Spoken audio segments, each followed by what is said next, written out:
Hey everyone, and welcome to Chef AJ Live. I'm your host, Chef AJ, and this is where I introduce you to amazing people like you who are doing great things in the world that I think you should know about. Well, today is the third and final day of the How Healers Heal Summit. We have 8 more fabulous physicians to share their story of hope, healing, and inspiration. If you missed the first 2 days, please watch them. This is a wonderful book. It's a compilation of 33 stories of female physicians who are all practicing lifestyle medicine who had stories of hope and healing and recovery, and they're going to share their stories with you. And I would like now to welcome my co-host for this event, Dr. Simran Malhotra. Thanks, Chef AJ. And I'll just add, I know we have had a lot of doctors on here. If you missed one of them and you want to find them, we have our website, howhealersheal.com, and you can find all of their individual pages there with all the links to their websites and socials and everything. And there's also a link in the show notes to grab your copy of the book. We would love for you to support us for the whole first year. All of the donations are going to the American College of Lifestyle Medicine. So we hope you will support the book. And we have another 8 amazing co-authors today. So I'm excited to introduce Dr. Prachi Garodia first. She is a board-certified doctor in internal medicine, diplomat in integrative medicine and lifestyle medicine, and a nationally board-certified health and wellness coach. She also trained in functional medicine, Ayurveda, yoga, acupuncture, medical, cosmetic, and electroacupuncture, meditation, mindfulness techniques, positive psychology, biofeedback, and clinical hypnosis, among other modalities. She currently serves as the National Education Champion for Whole Health through the Office of Patient-Centered Care and Cultural Transformation at the VHA as Clinical Director and Section Chief for Whole Health at Miami VA. Also as the co-chair of the Happiness, Science, and Positive Health Member Interest Group for the American College of Lifestyle Medicine. She's a member for Happiness, Science, and a Positive Health Committee for ACLM as well, and on the board for Global Positive Health Initiative. In addition, Dr. Garodia has served as a medical director for the VA ECHO Vision 20 Education and on the board of directors for several nonprofits over the years. She's published several journal articles related to inflammation, chronic diseases, and cancer. She's co-authored a chapter for an Ayurvedic reference book and is working on several articles, book chapters, and her own book. She is an empathetic healer, Ayurvedic chef, master gardener, environmentalist, and a whole food plant-based advocate. Her journey in integrative medicine started 25 years ago with her training in the ancient science of Ayurveda, yoga, and meditation. She's been educating, learning, and growing with her colleagues and patients since then. She is also an avid gardener and practices yoga and meditation, loves dancing with friends, traveling, spending time in nature, and hiking with her husband. She is a foodie and finds joy in creating delicious and easy plant-based recipes for her friends and family. And for her, food is truly medicine and nature is the best healer. Her patients have nicknamed her as the Healing MD. Wow, that's incredible. Okay, let's welcome Dr. Prachi. Thank you so much, Simran. And thank you, Chef AJ, for letting all of us being here and be part of your team and your enthusiasm. We're really grateful for this. It's my pleasure. And I'm noticing a theme that so many of the doctors this week are wearing purple, which is my favorite color, and I think a very healing color. Yes, yeah, it's the higher the energetic centers. So it really helps elevate. Yeah, so that's one of my favorites, purple and lavender for sure. Yeah. So yeah, and you might have known about some of my Ayurvedic work from the last time I was here. We talked a lot about the body types and the constitution. So Ayurveda is all about holistic, like very person-centric healing. And I've been blessed to work now at the VA, the Veterans Administration. So they also have created an integrative model of care, which is amazing. And we are serving all our veterans with that person-centric, proactive, person-led approach, which is amazing. And definitely in my work with our veterans in day-to-day, interactions, I am promoting healthy lifestyle habits as the basic pillar, and nutrition is a big, strong pillar in there, along with sleep and stress management. And all of my trainings and tools really come in handy to give them a very comprehensive handle and grasp on their health. And I also work with them, on finding their own true purpose and meaning in life, because there has been a lot of evidence and researches and studies which have shown that having a true purpose and meaning in your life is actually as strong of benefit on longevity. That means it makes you live longer and happier, as if you have controlled or modulated your diet really well, or you're sleeping really good. So it has all of those benefits on top of other lifestyle pillars. So that's really important. And it is mentioned in my book, chapter 2. And, I invite everybody to read all our book chapters, because there's so many amazing pearls from each story and chapter. Like in my chapter, I've written about meaning and purpose. And for me, it was being of service. And I think that's aligned with all of us human beings, because we are all born here with a purpose, and we all have to find our purpose. That is a purpose of our human birth, right? I mean, we're blessed and lucky that we've got this human body with the cognitive abilities and ability to control our impulses and emotions and really have better regulation on where we want to go. So I consider myself really blessed to get all of this training so I can practice it myself and then offer it to our patients and population to really alleviate suffering and bring happiness. So very, very grateful. And in fact, today I would like to offer some of, more of experiential in a brief, setting, like maybe 5 to 7 minutes of finding our own purpose and meaning in life.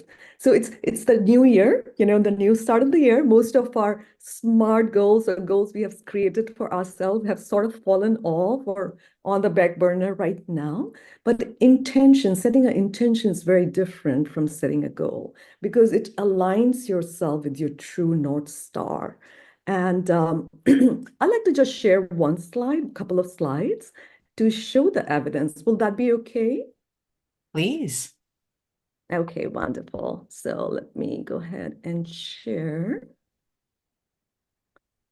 Play this. Let's see how we share it.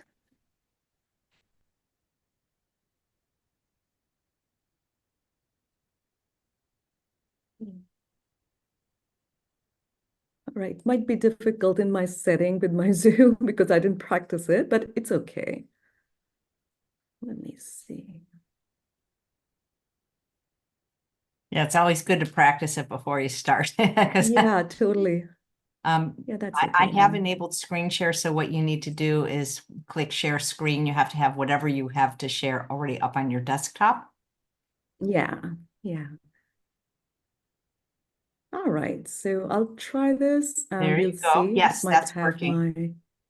yeah, it's showing my study notes from the JAMA study, which I was trying to code.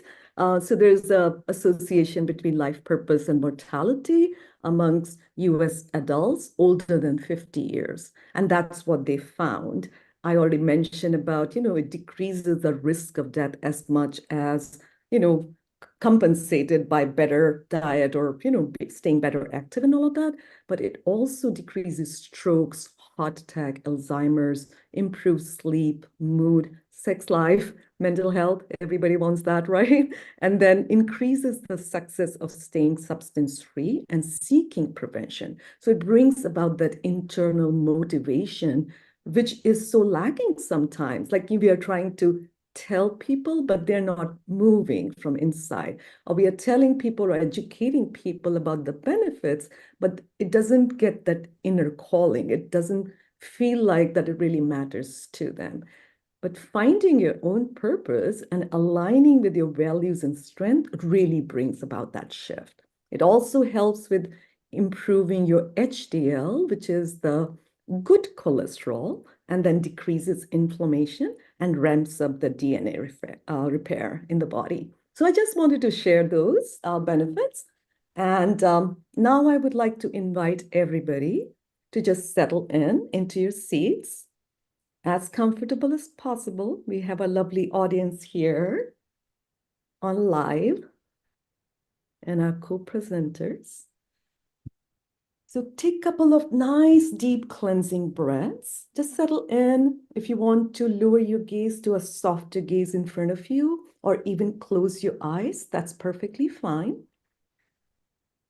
Maybe sitting up and feeling that contact on the seat where you're sitting, and feeling that safety in that touch.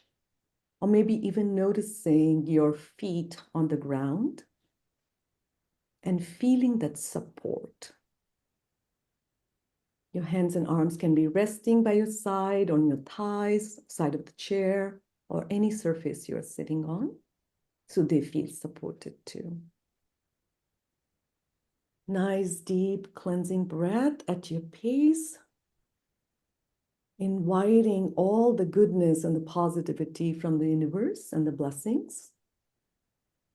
And then exhaling all the tiredness, darkness, unwanted stuff which is not serving you. Just exhaling it out with a sigh. And then breathing in, nice again, deep breath at your own pace. Breathing out anything which is not serving you well. And then the last breath at your own pace too.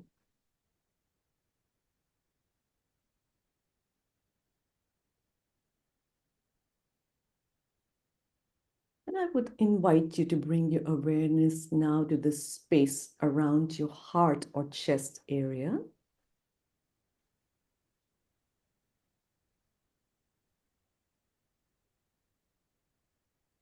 Maybe visualizing the breath flowing in and out of your chest.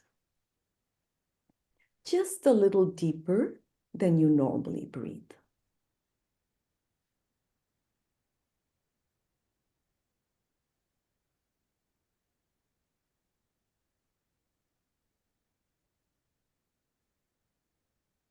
And maybe bring to mind a regenerative emotion or feeling.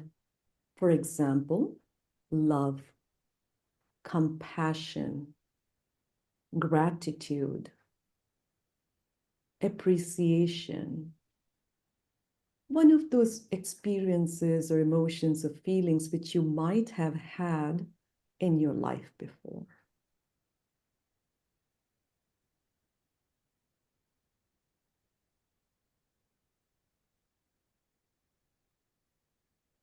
Feeling that emotion, energy in your chest and your breath, and continuing to expand with each in-breath and fill up each nook and corner and curve of your body.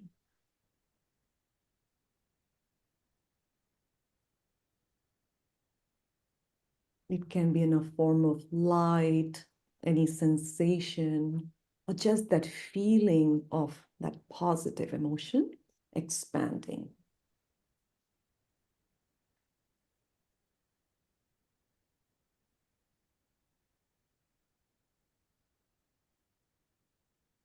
And when you feel that it's stretched and touched every cell, every tissue, every organ of your breath and body,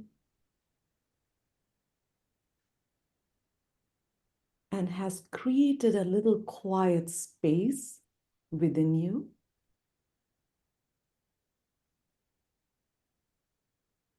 just deeply listen to anything rising up from there without judging it.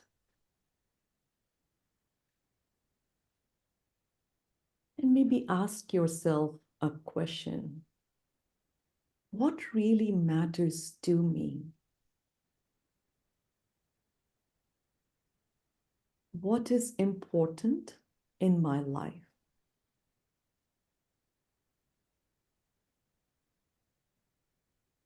What brings me joy?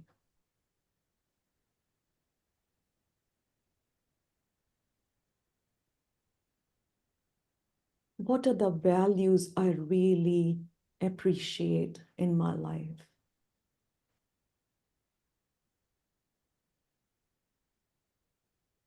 Am I living a purposeful life aligned with those values?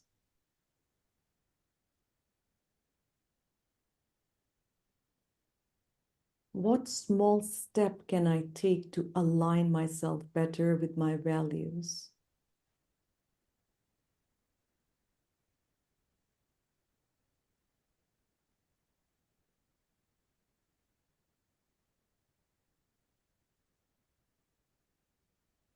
What is a small action step I can take in the next 2 to 3 weeks, or a month,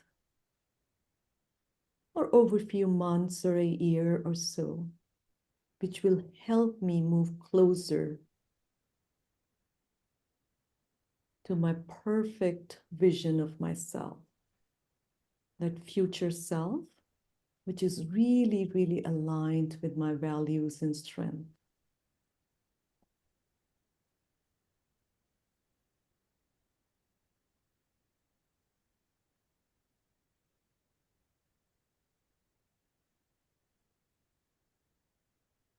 Listening very carefully to the answers which are arising, noticing it, accepting it, embracing it completely.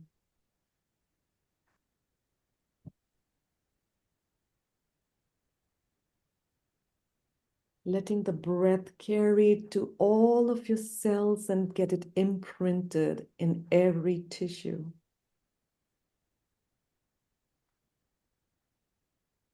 So there's cellular memory of this beautiful intention which has arisen within you, surrounded by gratitude, love, appreciation, joy, and what really matters most to you.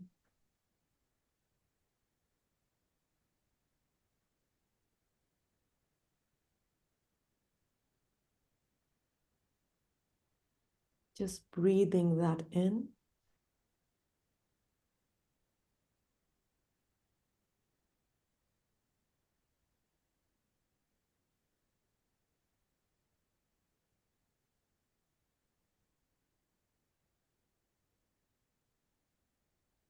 And as we come to a closing of this practice, I would invite you to become more aware of the breath flowing in and out of your heart and chest area. And maybe shifting your body or stretching your body if it moves or wants to move in a certain way. And noticing any shifts in your body energy and how you feel overall.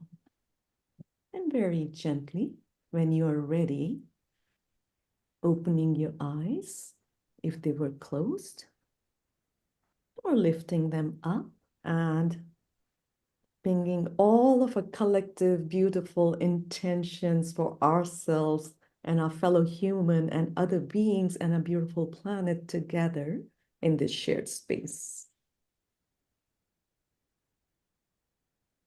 And I know I cannot see the audience's chat, but I would love to go back and look at if you would like to share anything which came up for you or your experiences. I found it incredibly relaxing. I almost thought I was going to fall asleep, and then who would do the show? Oh, there you go. Yeah, You very felt really soothing. relaxed. Really Thank you. relaxed. Yeah. Yeah, I myself felt my energy shifting and becoming really grounded and peaceful. Yeah. Thank you. Yeah. Thank you, And I would Dr. love to Prachi. open up. Yes, thank you. We will we'll definitely come back to Q&A at the end.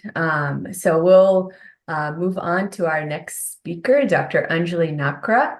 Dr. Nakra graduated and completed her diploma from Maulana Azad Medical College and Associated LNJPN Hospital, GP Punt Hospital, and Guru Nanak Eye Center, New Delhi. She worked with the Ministry of Health in Abu Dhabi, following which she started a family practice in Delhi. She has done various certifications in evidence-based diabetes management, clinical research methods, fundamentals of mind-body medicine, motivational interviewing, etc. She is certified in obesity management from the World Obesity Federation and has several special interests in obesity and behavior change. She is a member of the India Medical Association, Delhi Medical Association, ACLM, and the Indian Society of Lifestyle Medicine, and has been the past secretary and executive committee member of the Indian Society of Lifestyle Medicine.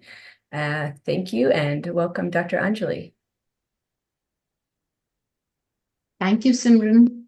Thank you so much for the kind introduction. Thank you for co-hosting, coordinating this summit. And thank you, Chef AJ, for having us all here to tell our stories. It's been 2 amazing days. It's really, I think all of us have been enjoying this. And shout out to Shilpi, who has conceptualized, she's coordinated, she's published, she's done everything for this book. And of course, all the co-authors. We've enjoyed connecting with each other. So I think good evening, good night from Delhi. It's midnight here now. So I'm super excited to be here. It's been, I'm a family, so my qualifications have already been shared by Simran. I'm a family physician and certified in lifestyle medicine, and I have a solo family practice in Delhi, and I run a lifestyle medicine clinic. So my clinic is called Path to Health Clinic, which is what I have named my chapter on. And I think I'll first read from my chapter. I'd like to start from the beginning. And so we had a dream, me and my father. We both wanted me to become a doctor. And he was so happy when I was admitted to the prestigious Maulana Azad Medical College in Delhi. A year later, one fateful morning, I lost him to serial heart attacks. Diagnosed immediately by his doctor, he walked into an ER only to collapse soon after arriving there. Why? That question was to become my mission in life. No one should lose their father at the age of 18. This belief became my driving force. Maybe the cause was a sweet tooth and fondness for fried food. Stress could have been another contributor. Another realization that stuck me was that most of my family is clinically overweight. Maybe it was the extra weight that contributed. I vowed never to gain weight. Fortunately, this was the easiest part of my journey. As I understood, whatever our genes, keeping a check on weight or any relevant parameters is important and manageable. This is what experts say. Genetics loads the gun, lifestyle pulls the trigger. When I first read this quote, it really resonated with me because it highlights the relationship that whatever we inherit is not our destiny, and we have the power to change it. This power is given to us by our lifestyle, by the food we eat, by the way we exercise, by how we manage stress. So, and even by our environmental factors. There are various pathways by which lifestyle impacts our DNA. It's like a switch on, switch off, or medically we call it gene expression. And so by lifestyle modification, we can impact how our genes are going to affect our metabolism. We can express our good genes, we can downplay our bad genes, and this is what is important. So epigenetic changes, as we call them, they occur throughout our lives, from early stages to of throughout our lives. Prenatal, antenatal, and early life exposures are really important because that's a growing age, and that is when a child can be predisposed to many to have many chronic diseases later in life. Researchers are uncovering the links between these modifications and various diseases, including cancer, diabetes, and neurodegenerative disorders, and longevity. A classic study on identical twins who were separated at birth, they found out that 20% of the contribution to longevity was by genes, and 80% was by lifestyle. This is a huge data. And I think if we are aware, and if we make our patients also aware about this, we can easily help them to understand that how much power they have in their hands regarding their health. In another study by Dr. Dean Ornish, who's considered as the father of lifestyle medicine, the study was in men with low-risk prostate cancer, and they showed that by the end of 3 months, 500 genes had, the gene expression of 500 genes had changed. Some for the better, some upgraded. The good genes were expressing well, and the genes which controlled, the negative metabolic processes, they were not expressing them. So what was the changes that they had done? Healthier food, including fruits and vegetables, whole grains. The patients were exercising regularly and practicing relaxation regularly. So this is, the power that lifestyle medicine and modifications give us and our patients.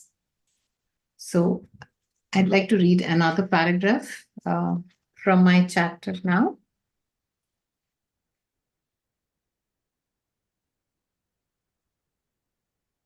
So a few years after my father passed away, my mother was diagnosed with type 2 diabetes. Having lost her younger sibling to diabetes complications, she was cautious and managed her blood glucose well. She was on oral medications for diabetes, despite being careful about her diet and being well controlled. After an attack of pancreatitis, she decreased her food and oil intake drastically. She lost weight and reversed her diabetes, years before Roy Taylor and other researchers proved the link between weight loss and diabetes reversal. I saw my first case of diabetes reversal in my mother. She remained diabetes-free after that for more than a decade, until her last breath. So this proved to me that it is not about improving health. We can reverse diseases with making lifestyle changes. So earlier, when I started my practice, in my family practice, I would give brief advice to patients on how to make lifestyle modifications. And I found that it was not giving me that, the impact was not as much as I wanted. They were not able to make the changes because just telling them what to do was not enough. I realized that guiding patients and hand-holding is required. Another aspect that I learned that has an impact was talking to patients to find the reasons why they wanted to change. Because why I want to lose weight, why I want to why I want to have my blood sugars normal, all these things resonate better, and they help a person, motivate a person to make the necessary changes. So, and this is why I was wanting to start a lifestyle clinic, but I didn't know the name of lifestyle medicine then. Fortunately, I found out about a conference at Harvard Medical School in 2013. I attended that, And I was so happy that what I had been looking for all these years had a name, lifestyle medicine. And I eventually, in 2018, I board certified. And then now, of course, we have an Indian Society of Lifestyle Medicine also. I was in the executive committee for a couple of years. And I think I would just say that practicing lifestyle medicine is the most gratifying experience for me. And so when a patient comes and says, my HbA1c is normal, or, the liver, the reports come, fatty liver is no longer to be found, the weight loss has happened, weight loss is sustained. I mean, so many of these patients, I think it just makes me so happy, fills my heart with joy. And while it's their effort, it just feels as if I've achieved something. So that's what lifestyle medicine does. And I think it's another aspect which Simran had mentioned yesterday, that when we are coaching people or when we are practicing lifestyle medicine, I think before we help people, we help ourselves and we become healthier and happier people. And yeah, that's. Thank you, Dr. Angelie. That was beautiful. We appreciate your journey and everything that you've shared. After we have our next speaker, I would love to come back and ask you guys some questions. So we will go ahead and introduce Dr. Kirti Mehta. She is a triple board certified doctor in pediatrics, pediatric gastroenterology, and lifestyle medicine. She is faculty at Loma Linda University Medical Center in California and teaches medical students and residents. With her Eastern roots, she is familiar with the benefits of Ayurveda and yoga for good health. With her Western and lifestyle medicine training, she is enthusiastic and passionate about prevention and staying up to date on treatments needed by her patients with chronic inflammatory GI and liver conditions. In addition, she loves traveling and learning new plant-based recipes from diverse cultures all over the globe. Welcome, Dr. Mehta. Hi, everyone. Thank you, Dr. Malhotra and Chef AJ for getting me on here and giving me this opportunity to be here as a part of this 3-day How Healers Heal Summit. I am very excited to share my journey in the practice of medicine. As Dr. Malhotra mentioned, I'm currently a practicing gastroenterologist at Loma Linda in Southern California, and I have been in the practice of gastroenterology for the past 13 years. Before Loma Linda, I practiced in the Northeast, in the Boston and Rhode Island area. And before that, I spent 15 years of formal training after high school, as a lot of us physicians who are all here have, and advanced their training and have gotten to this point where they've been enjoying their practice, as you heard from a lot of us. I will say the last 3 to 4 years of my practice have been the most fulfilling since I integrated lifestyle medicine in my practice. And I will tell you why. I really enjoyed learning and teaching kids about nutrition. And all through the years when I was a pediatrician, and then I was a pediatric gastroenterologist, and I did receive a lot of training in nutrition, but it just never felt enough, because I see a lot of kids with chronic conditions, AKA they're never going away, right? I mean, their ulcerative colitis is never going away. Their Crohn's disease is never going away.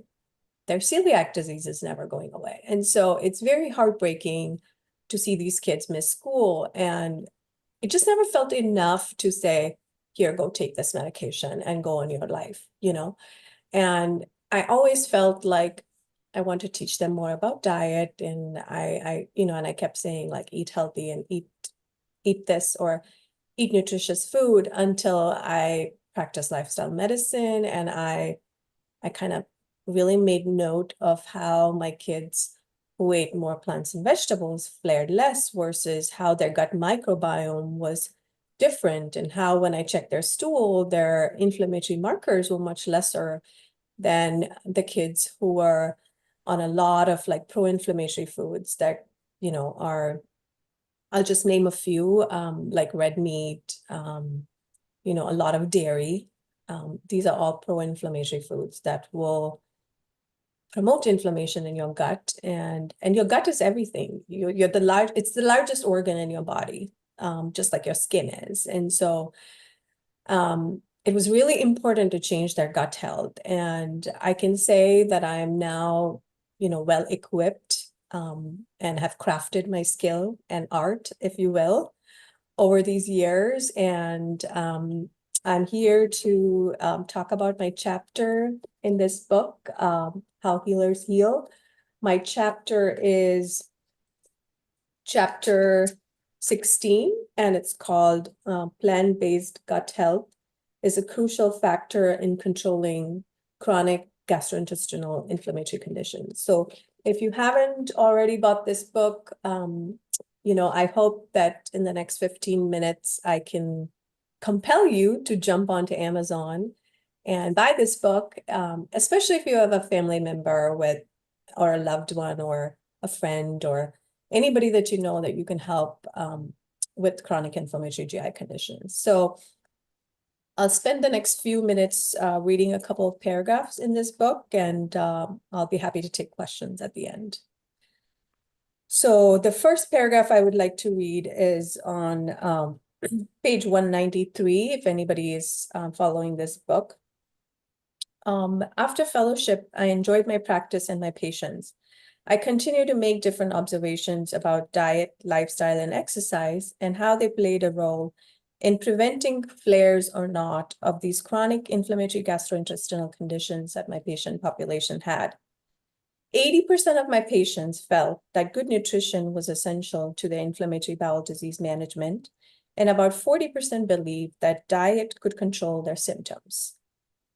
I was worried that certain food avoidances in these children could predispose them to malnutrition. So I studied, and I slowly but steadily taught my patients how to avoid the pro-inflammatory foods, but at the same time, replace these foods with other foods that may be that may have similar ingredients. For example, I taught them to substitute red meat, which is a rich source of protein, iron, vitamin B12, and zinc, with tofu, eggs, beans, bean purees, or lentils, which have all of these same ingredients, but are less inflammatory to your bodies. In addition, I advise substituting gluten, which is a high source of fiber, iron, and B vitamins, with rice or oats, substituting dairy, which is a source of protein, calcium, vitamin D, and potassium, with plant-based milk. So milks like pea protein milk, or oat milk, or coconut milk, which have the same calorie source as regular milk. And substituted raw cruciferous vegetables like cauliflower, onions, for more softer vegetables like squashes or boiled vegetable soups. And this is especially true, not for everybody, but for kids who have strictures from their chronic intestinal inflammation and who cannot tolerate, you know, foods with very, very high fiber, or foods that are a larger food particles that may not go through their intestinal stricture. For example, applesauce may be better tolerated than apples for that initial phase of inflammation at the time of the diagnosis.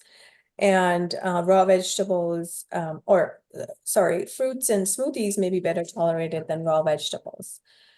I spent hours with my patients going over diet and nutrition, in addition to discussing the strong immunomodulators and biologic medications that we currently have for inflammatory bowel disease, as I know well that good nutrition is crucial to gut healing.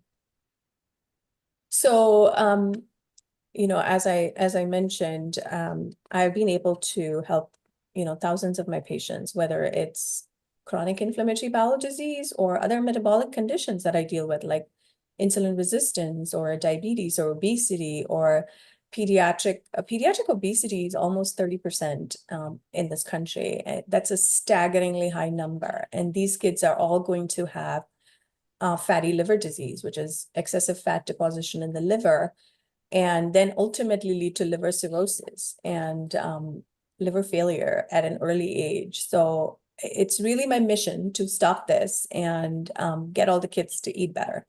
So I'm going to share a little bit the next paragraph about how lifestyle medicine and their diet can change your metabolism, and how I've helped some of these really obese kids.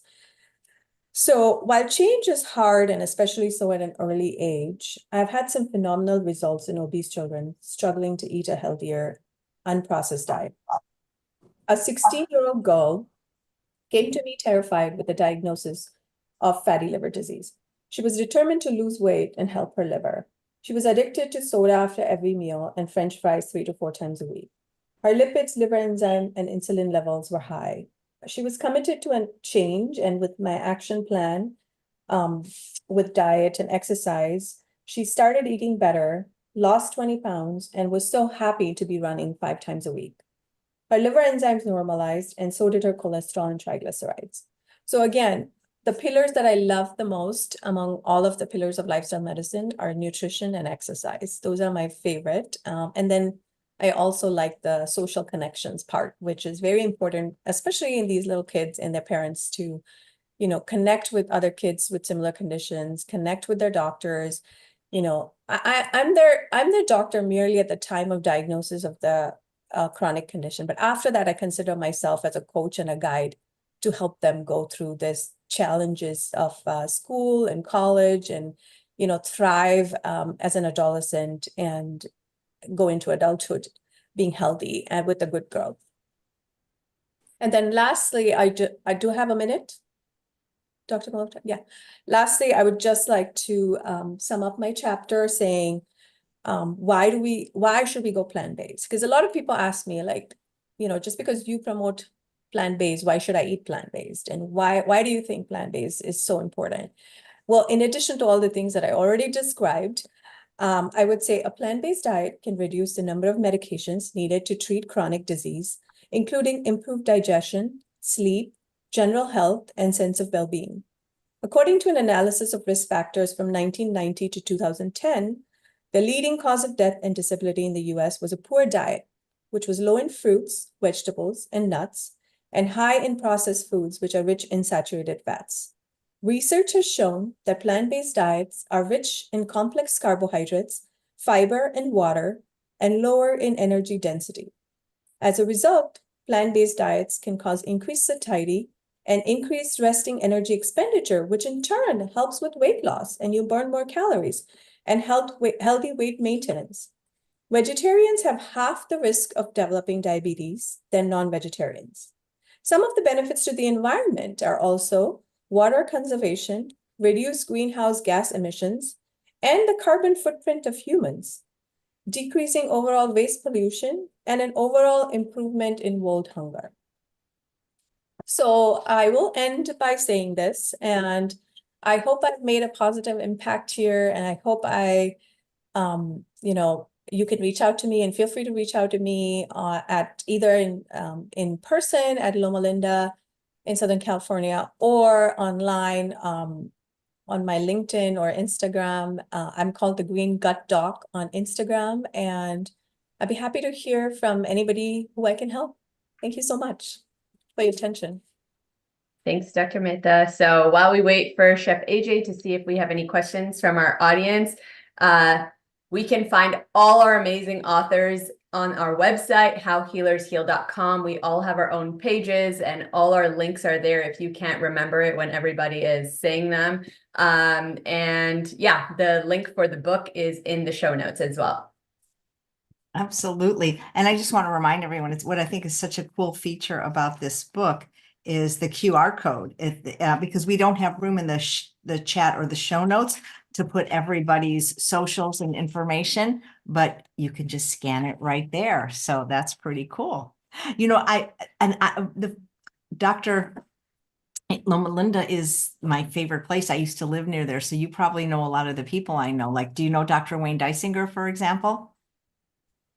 No, I don't know Dr. Van Dysinger, but I know Dr. John Kelly, who was the founder of lifestyle medicine back back in the day. Yeah. So he started the Institute of Lifestyle Medicine, which first started in Riverside, which is like 15 miles from where I live. Right. And I used to live there, and Dr. Dysinger used to head up the lifestyle medicine department there. So check him out. I think you'd like him. Yeah, Okay. absolutely. Well, Do you see patients only in person or virtually? And it sounds like you focus on kids. Do you see grown-ups as well? no, I just do kids up to 21 years of age. So a little bit more than their adult age of 18. And I do see patients in person and virtually. I'd like to always see a patient first in person if possible, but I'm happy to help virtually if it's about nutrition and and to help them better with their chronic GI condition if it's Yeah, thank you so much. Dr. Prachi, in your chapter, it mentioned you're an Ayurvedic chef. What does that mean? Well, it means how to energetically combine the qualities and the types of food and vegetables and spices. So it really, really helps create customized meals for the seasons and for the person.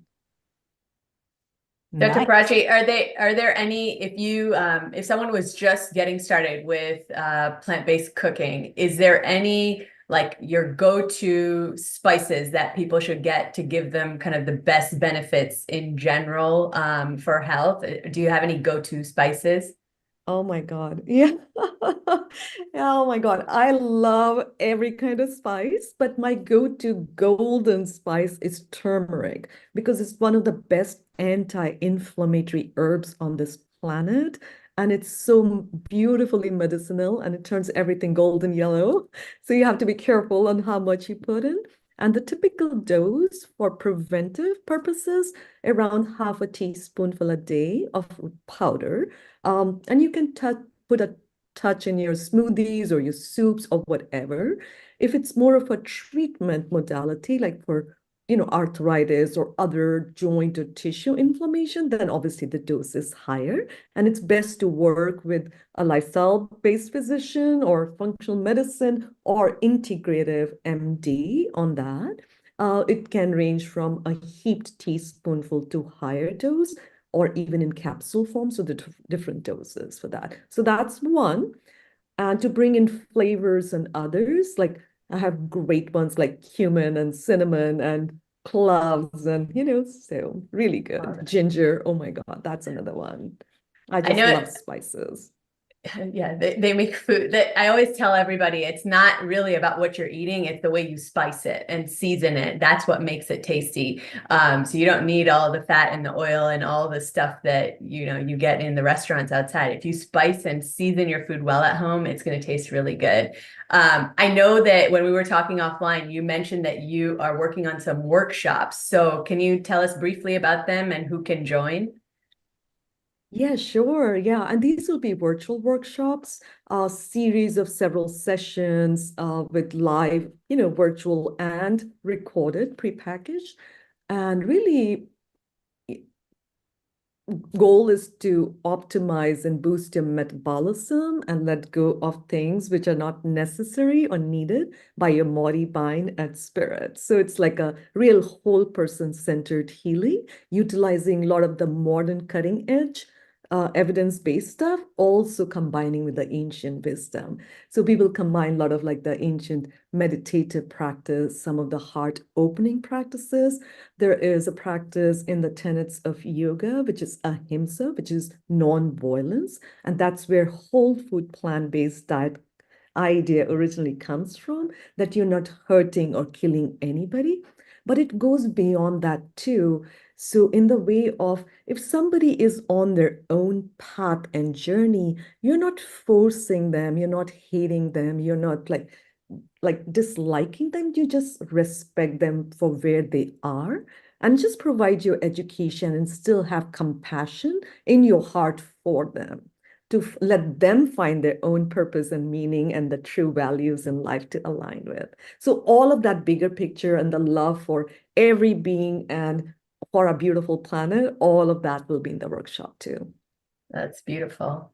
We That's actually have, beautiful. I actually see I know that you can't, Dr. Malhotra, you probably can't see the questions, but I can. And this is for our gastroenterologist, Dr. Mehta. The first was if she could please repeat her Instagram. They heard the green, but they didn't hear the last part. Oh, you're muted. Green Gut Doc. Thank you. And there's a question from Gina. I have gastritis and Hashimoto's. How can I incorporate turmeric in my diet since I understand pepper has to be added to get the turmeric absorbed? I'm afraid it might aggravate the gastritis. So it has to be just a touch of pepper in a big jar of turmeric powder. If you put like a pinch or half a teaspoonful, that's way more than enough. And it's hardly anything. It just increases the bioavailability and the absorption of turmeric many, many folds. So it really doesn't irritate your gut if it's just a trace amount, but it does magic to how it works as a catalyst in absorption, in the nutrients and everything, and the medicinal effect. Thank I've you. always been allergic to black pepper, so I guess I can't do that. I don't know why that's always been a problem there. Thank you. And Dr. Mehta, Susanna would like to know, since you work with children exclusively, how do you help them get off all of the addictive foods they're eating, like soda pop and things like that? So great question. Like I mentioned earlier, I just used to tell them, do this, do that. But now I show them evidence. I show them changes. I show them numbers. I do a baseline cholesterol. Say I have a obese child who, he's feeling horrible that they're in my clinic and have high lipids and high LFTs and don't know where to begin. I show them the numbers and then I walk with them and I try to, over the years I've learned, like I ask questions like, what's your favorite vegetable? And I get like corn or potato. And then I tell them, well, those are not vegetables. What is your favorite green leafy vegetable? So like talking more to them, making them realize that they're not eating these foods and helping them through the process rather than making them feel like, oh my gosh, you're not eating veggies. Because, that's how like when they go to school and they see that like the my plate, and then they're shown like this many veggies and these many, it still doesn't resonate with them. They want to hear like why it's important, what are the veggies they should be eating, and like coming up with a meal plan, giving them alternatives. So like I will ask them, what are you eating for breakfast? And if they tell me eggs every day, or pancakes every day, or school breakfast every day, then I tell them, well, you need to eat oatmeal on one day, and then you need to eat like chia seeds and oat milk pudding on another day. And then you need to, so I really work with them and talk to them about how we can change their diet. Does that help? Yes, thank you. And Kendra, who's watching on Instagram Live, says, I struggle with getting enough protein.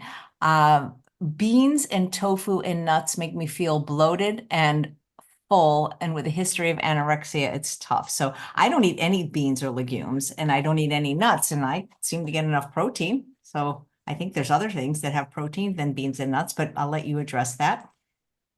Yes, so beans and tofu, if those are a no-go, have you tried like those new sort of soy chicken? Well, that's still tofu, but there are some high protein milks like pea protein. Ripple milk is pea protein milk, and at least my kids or my patients who are children love smoothies with Ripple milk. I've also used, sometimes if I have a child who will just not eat the tofu or the beans, I will prescribe some prescription supplemental nutritions that are high in protein, like Kate Farms is one of them. They are non-dairy, non-soy. Kate Farms supplemental nutrition, they come in different calories per ounce. So I'll use those in my patients who are just like maybe autistic and very stubborn with, certain foods only. Like I have some kids who will eat only French fries and, try to incorporate supplemental nutrition as much as I would rather want them to eat food, but there is going to be a certain patient population that's not going to be able to eat the food that I prescribe to them. So great, thank you. Dr. I hope I say your name right, Nuber, you feel free to come on because you're typing to me in the chat about how vegetables have protein, if you'd like to say something. yes, vegetables too. Yes. Yeah. Yes, one of our next co-authors is here, Dr. Nooper, who was just sharing with us offline. So if you want to share, go ahead. Yeah, please feel free to unmute. Oh, okay. I was just saying, I actually give one of my patients, most of my patients, if I ask them to, adopt a whole food plant-based diet and they're worried about protein, there's like a really nice handout. It's called the No Meat Athlete, and it has various categories for the different sources of proteins and where they fall. And so, for example, among vegetables, some of the highest proteins, well, mushrooms is a fungus, but that also has protein, but spinach and broccoli and things like that. But I imagine among some of the people that the picky children, they're not going to eat a lot of vegetables. So I think she's speaking from that experience. But for the person who asked the question, you might be surprised. Yeah, she's an adult, so yeah. Yeah. So you might be surprised to see how much protein is actually present in vegetables and also whole grains. And so one of my colleagues who's also going to be on with me in the next hour mentioned quinoa has a ton of protein, and as well as oatmeal and things like that. And sometimes we can use different strategies depending on, why you're feeling bloated with the beans and the tofu and the legumes. Sometimes we can use different strategies like using canned beans instead of dry beans, or soaking the beans for longer before you cook them. There's an Indian spice, and I'm not even going to be able to pronounce it, asafoetida. Asafoetida.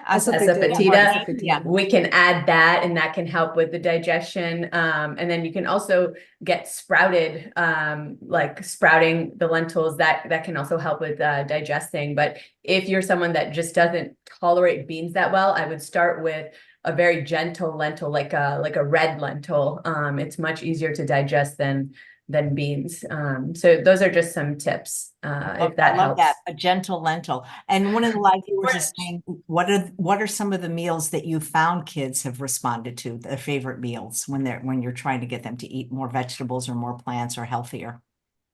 So it's yes, it varies with the kind of kid and what's their underlying condition and all of that. But I think most of them are very receptive to smoothies. And, I give them recipes for like kale, spinach, oat milk, banana, apple, orange smoothie. So they get all the fruits and veggies. A lot of my kids have transitioned, my kids with obesity as the primary problem have transitioned from rice to quinoa, and have experimented with chia and oatmeal for breakfast over like pancakes and eggs all the time. I'm a big proponent of kale in some form, because kale helps your vision, helps your skin, is a very good source of vitamin Bs, all the vitamin Bs. And so I teach my kids how to bake kale chips. They actually taste very tasty, unlike eating kale, raw kale. And actually, my 11-year-old can bake kale chips with some salt and olive oil and pepper when they're hungry for a snack. So just innovative ways to get them to eat the veggies. Thank you. And I'll also just add, we have an endless number of resources today. If you look at the internet in terms of, even just Chef AJ, her recipe books, but on Google, we have tons of vegan or plant-based recipe curators these days. There's tons of books out there where you can literally take all the traditional comfort foods that you think of and make them plant-based. In our house, I have a 5- and 7-year-old, and mac and cheese is literally like our #1 favorite dish. And I'm also married to a French Canadian who also loves his mac and cheese. So I have perfected over the last 8 years my mac and cheese recipe, which the base is made out of potatoes, carrots, cashews, and then a whole bunch of different spices like Dr. Prachi was talking about: cumin, mustard, nutritional yeast, smoked paprika. And honestly, even my friends that are not vegan or plant-based, they try this mac and cheese recipe and they love it, and they can't believe that it's vegan. So there's so many great ways. I would just say start with, if you're trying to get them to eat more plant-based or more plants in general, start with one meal at a time and make a list of their favorite meals and take one at a time and find a plant-based version of it that they will like. And also to remember with children, maybe Dr. Mehta can agree with this, that for children, if you give them broccoli and they throw it away one time, that doesn't mean they don't like broccoli. It can take our palate anywhere from, 8 to 9 to 10 times to try something before we actually develop a taste for it, especially if you're transitioning them from eating more of a processed diet that is more addictive as well. So on that note, I will say I see a lot of Mexican patients who love their tortillas and taco, and that's a lot of carbs. And I taught my patients to switch from the taco tortilla to jicama slices. You can get them at Trader Joe's, and then now they feel good about eating 3 tacos at a time, because I tell them you can't eat more than 1 or maybe 2 and then eat a salad. So you get jicama slices and stuff all your stuffing in it, so that way you're not eating all those burritos with 3 tortillas, for example. So yeah, so just being innovative. awesome. Fantastic. All right, so we have our next 3 co-authors here and ready to share their stories. So thank you to Dr. Prachi, Dr. Kirti, and Dr. Angelie, especially Dr. Angelie and Dr. Prachi, who are all the way in India right now. It's very late, so we appreciate your time and your energy for everything that you shared with us today. All right, so next up we have, sure. Next, we have Dr. Nupur Garg. She is a dual board certified practicing lifestyle medicine physician with a clinic called Lifestyle and Family Medicine near New Haven, Connecticut. She completed her undergraduate education at MIT, went to Yale for med school, and did her residency at Mount Sinai in New York City. She has won numerous awards in research, entrepreneurship, and community building, and she lives with her husband and 2 young children. Welcome, Dr. Nupur. Thank you. Thank you so much for having me. And thank you to Chef AJ. And also I want to thank Shilpi, Dr. Pradhan as well for organizing this whole project. And thank you, Dr. Malhotra, for helping to organize this. It's truly a privilege. I have enjoyed listening to my colleagues, my co-authors over the last few days. And one thing that really struck me was I noticed that so many of our stories towards lifestyle medicine began long before we even knew about it in the first place. And that tells me that I believe like we all had an inkling that there was something more to the story than we learned in medical school. And we all felt like maybe there was something missing, and we all may have found it. And it was really thanks to, first of all, Shilpi for having us participate in this book to share our stories. And it was really cathartic for myself, and I'm sure a lot of other co-authors. And then thank you, Chef AJ, for letting us share with everyone our exciting experience of kind of finding that missing piece in healthcare for a lot of us, and really fulfilling so much of what we intended to do as clinicians in the first place. So thank you. Today, I'm going to paraphrase bits of my chapter and to tell you a little bit about my story. So my story begins in ancient India. I've always been quite curious about age-old traditions rooted in health and wellness that were preserved over millennia in an almost prescriptive fashion, begging to be challenged by every new generation, and yet they sustained even modern-day globalization. And now customs like yoga and meditation have been studied numerous times and shown to be beneficial. And Indian culture is not unique. Millennial-old customs that have been studied and found to be beneficial can be found in almost all corners of the world. And the differences among them are equally as interesting as their overlap. So for me, even though I found that interesting, I am a naturally skeptical and analytical person.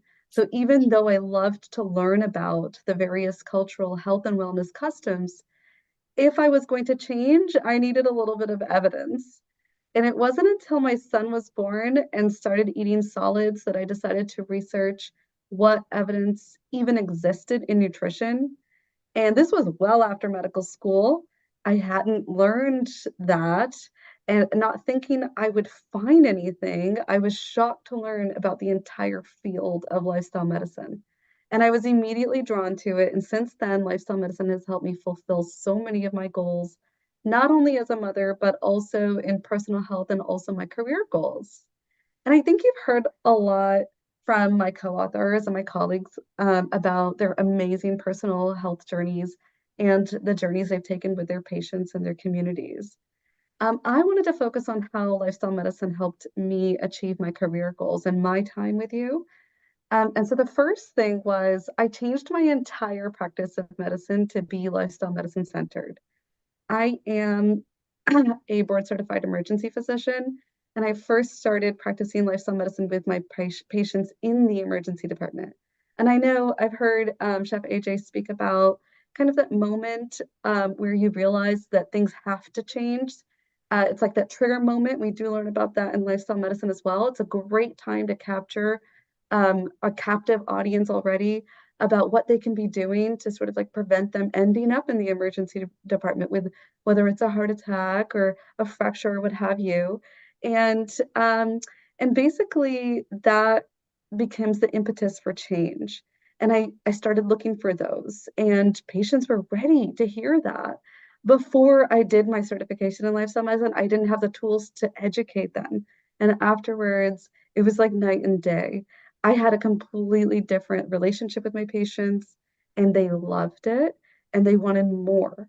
I would stay late after my shifts and just try to educate people about ways they can stop losing their kidney function or ways they can start improving their heart function and things like that. Um, they I wanted my patients would ask me, do you have your own practice?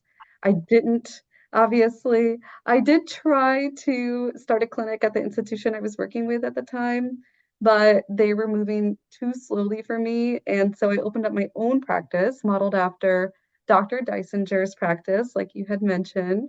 And people were coming. They really are looking for this. Asking people to change their lifestyle is not an easy task, but people were listening to me. And I didn't know exactly why, but I can kind of put my finger on how my personality was just like the perfect fit for this profession. And that's why I got so much satisfaction out of this career choice. But basically, for one, I always ask the patient what their health goals are, and I give my recommendations based entirely on those health goals. It's not what their mother wants for them. It's not what I want for them. It's not what the national guidelines say a certain lab value is. Like a patient is not a lab value. It's what they want out of their health. And I see myself as sort of their health consultant that bridges the gap between them and achieving their health goals with, and the gap is the medical education they need to sort of make that happen. And I do my best for each individual. It's not a one size fits all. And the second thing is I naturally never believed in the paternalism of the physician patient relationship. I almost never had like non-compliance in my verbiage when I discussed patients or leaving against medical advice. I kind of didn't like those terms because it kind of means like, well, the patient's being bad because they're not listening to me, but it's they're making a choice and you have to align with their goals for their health in a way that they trust you about the choices that they're making. And then you will find that their choices align with yours. And so patients come to me, they say, I will never give up meat. And I say to them, I will never ask you to give up meat. I will just educate you according to your health goals with where you want to be. And then next thing you know, they're texting me, it's been like 76 days since I ate meat. And it's not something I ever asked of them. I just educated about what they're doing that could harm them, what their health goals are, what they need to be doing differently if they do want to change, a certain lifestyle, what they can be doing, giving them resources and tools. And that's kind of what I like to do. And I find that fits with how I want to treat patients much better than what I was doing before, which felt a little bit more, I don't know, just different than what I would have liked based on my personality. And the last thing is that I myself am going through a lifestyle medicine journey for myself, putting myself on my own action plans, quitting sugar, which is like one of the hardest things I've done. And I can empathize with my patients differently. and better. And I share my journeys with them. I also treat certain foods like addictions, like you mentioned, Chef AJ, in the past. And I think that really helps with people because they know that it's, it gives them extra tools to rely on. So we set quit dates, we have relapse plans, we have support systems, we have, timelines. And then I've even connected one patient with another patient as their sponsor. And that was something new. So I've really enjoyed just this whole different framework of thinking about when a patient is being asked to change, what that actually means, and really not targeting any specific personal goals, but whatever they want. And so that's been my practice change. But aside from that, I've had other career aspirations. I've always wanted to be an author. And so through this book, and also another lifestyle medicine book I wrote that was geared towards helping physicians pass the lifestyle medicine boards, I was able to achieve that personal goal of mine. And I've always wanted to have a health tech startup. Coming from MIT and being really analytical, and I'll just having the experience of using all the painful systems that we have to use in our day-to-day, and sort of being forced to use those things and knowing that they're not designed for the user experience. I've always just thought I wanted to do something better and add something that's just better to the health tech environment. And it's not easy to do. I've tried before I even knew about lifestyle medicine. That was something I had tried. But now through lifestyle medicine, I have had my most viable idea yet, which I'm super excited about. And I think it will help a lot of people.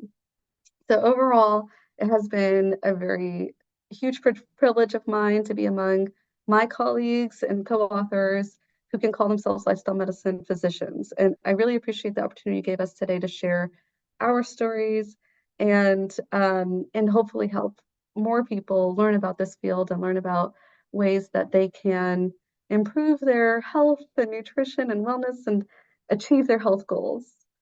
So thank you. Oh, thank you. Where do you practice, and do you see patients virtually, in person, both? I do. So I practice in North Haven, Connecticut. It's just 10 minutes north of New Haven. And I see patients, I have all the ways. I love to see patients in person, but I will also obviously see patients anywhere virtually. And everything is able to be booked online on my website, lifestyleandfamilymedicine.com. And it will automatically come with virtual links for anyone who needs that. Nice. And what are your socials? So I have Instagram at CT Lifestyle MD, similar Facebook, CT Lifestyle MD is my practice one. And then I also have Twitter at Nupergarg MD. And is there more? LinkedIn? I don't know, Nupergarg MD as well. So similar themes. You can pretty much find me if you Google me as well. But I'm so bad at social media and advertising myself. So that's another reason I appreciate this opportunity. Thank you. When you said, you say to the patient that says, I'll never give up meat, I'll never ask you. But what if okay, so for example, say you were a pulmonary doctor and the patient had lung cancer. You said, well, I'm never going to give up cigarettes. How do you, does a doctor ever say, well, you've got to give this up to get better? There are different approaches for different patients. And I think when a patient is coming already with that sort of defensiveness mentality, then it's not the right time to sort of show your upper, like your, whatever it is, like you're the person in charge and you're the one that gets to say what they have to do. And it's sort of like more of an investigatory endeavor that I take about have they tried before? Have they ever thought about it in the past? What are some of the mistrust or distrust kind of ideas that they have about that? If there is something that I can clarify educationally, I have a whiteboard right behind my desk, and I just draw out sort of like what is going on with them pathophysiologically without any sort of like goal in mind other than just to educate them and make it make sense for them in a way that probably no one has yet. And so I don't find so much resistance once I have shared everything I know about something with another person. And then they're telling me that their goal is to not have a recurrence of cancer. Well, let me share that with you. Like, what do I know about that? And then you decide what you can do. And I tell them the studies, obviously, if it comes to that. But I don't start with that. I sort of, because I think, again, like if somebody's coming with that much passion against some kind of recommendation that's just standard, like not smoking is like a standard thing, then there's something more there that I just try to investigate, like, and I just try to see where I could help clarify things. But Right. obviously you have to give them, it's your duty as a physician to give them what they should have, all the tools they need, all the options they have to sort of like meet their goals. So you have to say that if that is what they need to do. And I don't shy away from giving those recommendations. I'm saying if they're, everybody has their vices too, and I allow that. It's like if they can't do something, then I'm like, this is the path that it's going to take you down, and you will have to take a pharmaceutical medication, or you will have to be on a statin, or you will have to do that. And so people they have a right to make those choices, It sounds like it's very hard to be a doctor. Well, I think partly though, part of medicine, I think, has been practiced wrong for so long because we've taken this like paternalistic approach where, we're in the white coat and we kind of tell you how it goes. But that it has just shown to prove that that doesn't work. Like that's not how we create lasting change for our patients. And just like we see in coaching, just like we parent our children, just like we talk to our friend, like, before you can influence anyone to change for the positive, you really have to appreciate their model of the world. Like, who is this person? What pain do they have? What pleasure do they want to seek? And really get to understand them as a person holistically. That's why I love palliative care, because really palliative care is like looking at the whole person, understanding their goals and everything in mind, and then taking the next step and putting together the best plan of care for them. And it's just good medicine. And that's how we should all practice medicine. But it's just, I don't think that's how we're taught it. But I also don't think the system allows us to practice medicine that way. So, but I appreciate all the doctors that are here, because as you could hear on repeat, everybody here is saying the same thing, that we meet our patients where they are and help them make baby steps to creating the plant-based diet or the lifestyle changes that they want to make. I never thought of that link that you said about palliative care, but it's like that. It's like, you have control at this point, and you need to make a decision based on what all the information that I'm presenting to you. And that's a really, really good, we do put patients in the driver's seat, and they have to choose the path. It can't be from us. Absolutely. Other than if you're a pediatrician. I think it's just like maybe my next two colleagues can speak more about that. Yes, for sure. Okay, so on that note, let's go to our next speaker co-author. We have Dr. Sheri Chu, who is board certified in pediatrics and lifestyle medicine. She practices outpatient pediatrics at Sharp Reese Steele Medical Group in San Diego, California. She's the founder of Wellness Pediatrician, a pediatric lifestyle medicine educational website dedicated to helping children grow up with healthy lifestyle habits.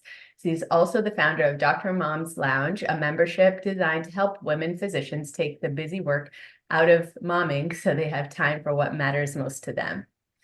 Welcome, Dr. Sheri. Thank you so much for having me. So my name is Dr. Sheri Chu. I practice in San Diego, specifically in East County of San Diego, in La Mesa at Sharp, with my colleague, Dr. Teresa Hardesty, who will be following me after my talk. And I just want to say a word of appreciation to you, Chef AJ, for having us here today, and also Dr. Malhotra for hosting. I wanted to share the story behind my story, because, there's only so much you can put into the chapter. And I was thinking about it this morning. I'm like, well, what can I share that would really be something very useful for your audience? And I think my story actually began with my mom, and I want to tell you a little bit about her. So my mom, I wrote an essay about her when I was in middle school, and I called her the Renaissance woman because she did a lot of different things. Like she was a chemist, but she was a stay-at-home mom. And she did all kinds of things. Like she drove us to different lessons. And, when I was a little kid, she made me like a Hello Kitty birthday cake, pre-Pinterest, mind you. And so she did all these things. And that was the model of mom that I grew up with. And so when I got a little bit older, she went back to work and she worked night shifts. And so she would stay up all night working. And in the daytime, she would be a mom and take us to all of our things and our activities. And so it was just truly devastating when I was in my second year of medical school and I got the call in the middle of the night that my mom had fallen at work and had broken her hip. And we came to find out that the reason she broke her hip was because she had a pathologic fracture secondary to breast cancer.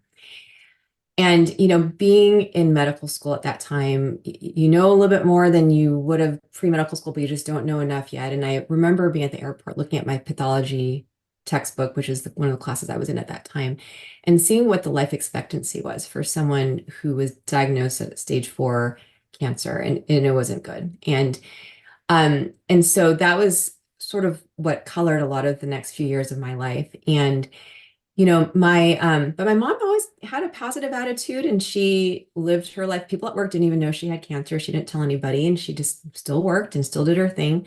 But she actually started getting into alternative type like ways to manage her health. And so I remember coming home one time in the summertime and she had this big old pad of like broccoli sprouts she was growing. I'm like, Mom, what are you doing?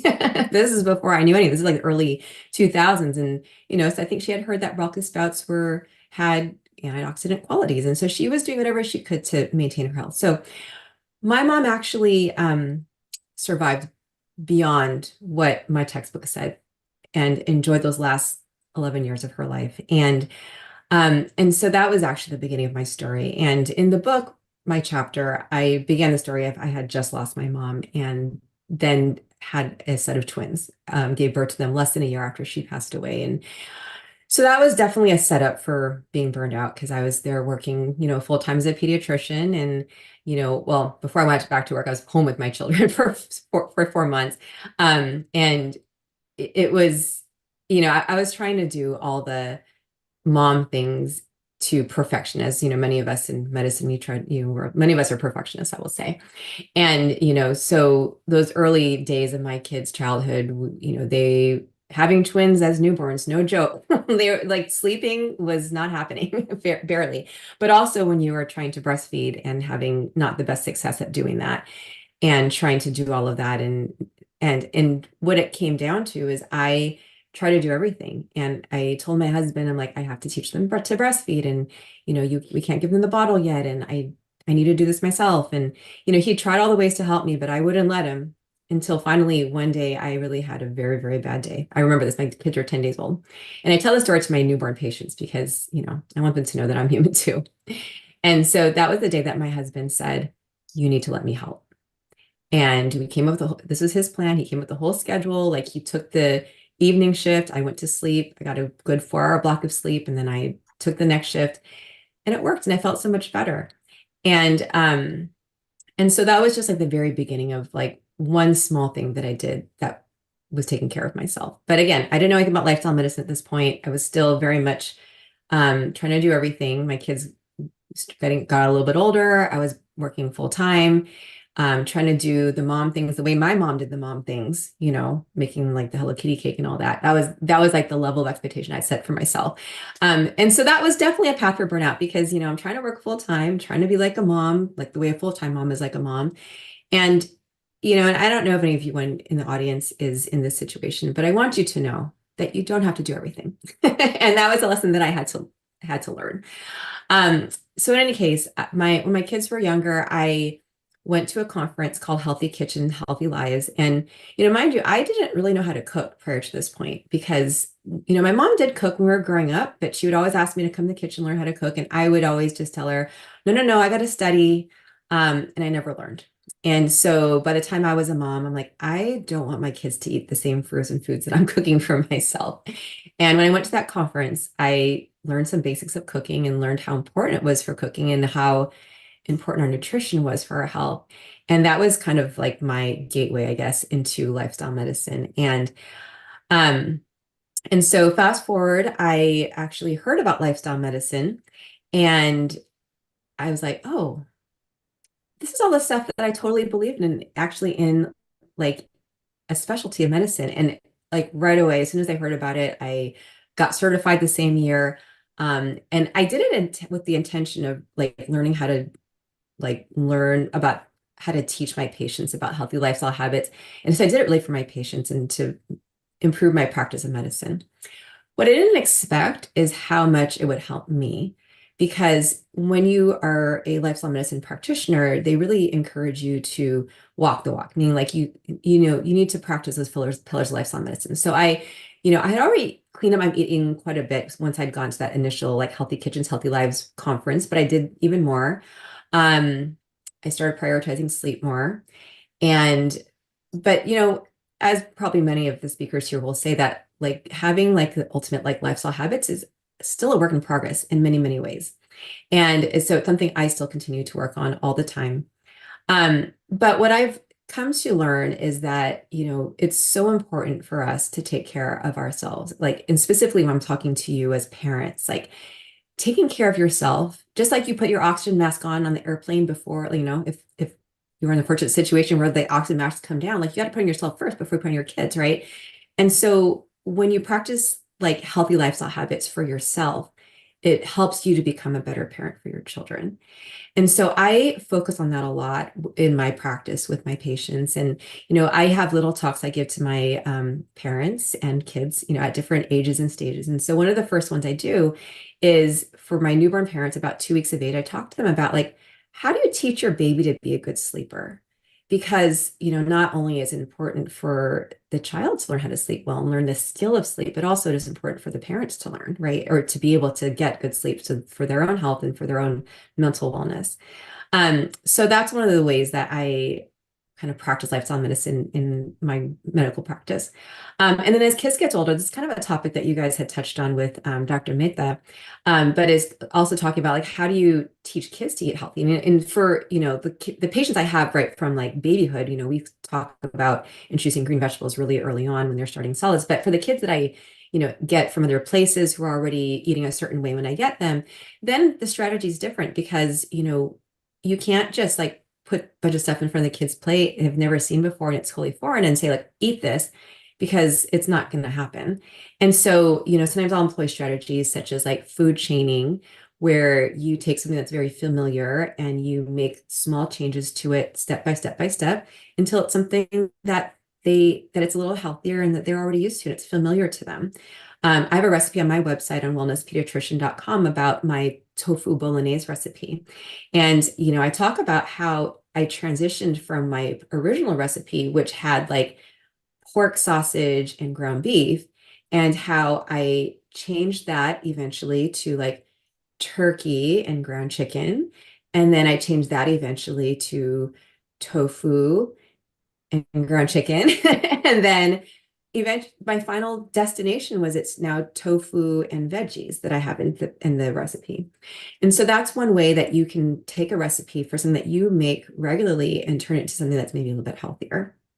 And then when it comes to my teenagers and older kids, my strategies again changes because again, they at a point of their life where they want to make decisions for themselves. And so I do a lot of education about gut health and gut microbiome. And I teach them about how, eating 30 different plants per day helps you have a healthy gut. And you're like the only one who has control over what your gut microbiome eats. And so I give you this information for knowledge, and then you decide what you want to do with it. And I find that strategy works better with like my older kids. So in a nutshell, that's how I practice lifestyle medicine in pediatrics and how it's helped me in my own life, my own burnout, and my own health, and my kids' life. Thank you, Dr. Sheri. That was awesome. And I'm looking forward to coming back around and doing some Q&A after we have our next speaker. actually your partner, right? So we have Dr. Teresa Hardesty next. She graduated from the University of California, San Diego School of Medicine in 1986 and is board certified in pediatrics and lifestyle medicine. She lives with her husband in San Diego, California, and is the proud mother of 4 wonderful adult children and grandmother of 3 amazing grandchildren. In her free time, Dr. Hardesty enjoys traveling, reading, doing yoga, skiing, gardening, watching sunsets, and spending time with family and friends. Welcome, Dr. Teresa. Well, thank you so much for that introduction, and thank you to my co-authors. I've been taking a few notes and learning tips and strategies along the way. And thank you so much, Chef AJ, for having us here and for promoting wellness in the way that you do across the world. It's really inspiring to be a part of this and to see the work that you're doing. So echoing, yes, some of the co-authors' preambles, I think that all of us have a story. I mean, that's part of the miracle of humanity, is that we're all different, amazing people, you know, even going back to the dawn of time, we're all a little bit different. And my early beginnings were, I was an immigrant from Europe. My parents were born on both sides of the World War II, my father from Austria and my mom from England. And I came to this country as an infant. I grew up here, but because of that influence, I really did not grow up with a lot of the standard American habits, including the standard American diet, which the initials are SAD, by the way, in case you didn't know. And so we ate more all home cooked. We didn't eat out hardly ever. And we had a big network of family, even overseas, that we stayed connected with even before the internet happened. And we spent a lot of time outdoors. It was one of the priorities to go outdoors every single day. So along with my European kind of influence in my upbringing, I also had a strong medical influence. Both my parents were doctors, and in fact, my mother's parents are both doctors. So I have the honor of being, in fact, a 3rd-generation woman physician. And I think that I also, having come from a fairly big family, I have 3 sisters. I kind of grew up with a big sense of community, even though we were the first here in this country. I grew up feeling, you know, like I was part of something. And when I was fortunate enough to be able to pursue my goal of becoming a physician, it was an easy transition for me to become a pediatrician because, you know, I've always loved that sense of family and community, and that you know, it's not just me, it's we. And I wanted to be able to help parents, you know, become the best parents that they could possibly be, you know, in a complicated world, right? And then about 4 years ago, when Dr. Chu mentioned about lifestyle medicine, of course, I was just so interested and inspired, because it's really in perfect alignment with, you know, my grandparents, for example, my grandmothers in particular, where, you know, we've been aiming for eating as a family and turning off the TV and going outside, being nice to each other and eating our vegetables. There's a lot of common themes that come from my family through pediatrics that are amplified in a more evidence-based way through the science of lifestyle medicine. And then the third theme, besides my upbringing and my emphasis in pediatrics with my career, has been just the universality of, in fact, suffering in our lives. That, you know, we all have our game face. We all have, you know, the positive way that we try to show up in our lives, but it's just impossible to avoid suffering. Like, we all have it just under the surface. I've heard it quoted that the only normal people are the ones you don't know very well, because we all have issues. And in fact, there's a questionnaire that was originally developed by the Surgeon General of California, called the ACEs questionnaire. I bet a lot of people have heard about it. It's adverse childhood events. And it's just a series of, I think, 10 to 12 questions that just try to help people, acknowledge that what they've been through. It's not like what's wrong with you, it's what happened to you, because that is part of what gets us here today, is that we're the product of a lot of different events in our lives, both good and bad. And I think I was well over 50% on that questionnaire. So, the universality of suffering is one thing, and some of that suffering is avoidable, but a lot of it is not avoidable. And yet the way that we respond to suffering and the way that we deal with suffering, that's where the choice comes in. So I think that having had a lot of overlap with addiction and alcohol abuse in my family has also opened my eyes to the benefit of recovery talk and recovery programming and recovery slogans and recovery groups. And it's really not a surprise to me that one of the strategies for recovery and dealing with suffering is this concept of self-care, which is exactly in parallel with lifestyle medicine. Like, it's literally the ways that we take care of ourselves that promote, physical and mental wellness. So in case anybody needs a little quick review, it's the 6 pillars of lifestyle medicine are healthful nutrition, physical activity on a regular basis, restful sleep, intentional relaxation or mindfulness, if you will, the avoidance of risky substances and habits. And then lastly, I guess one of my favorites is meaningful relationships and community and collaboration and love.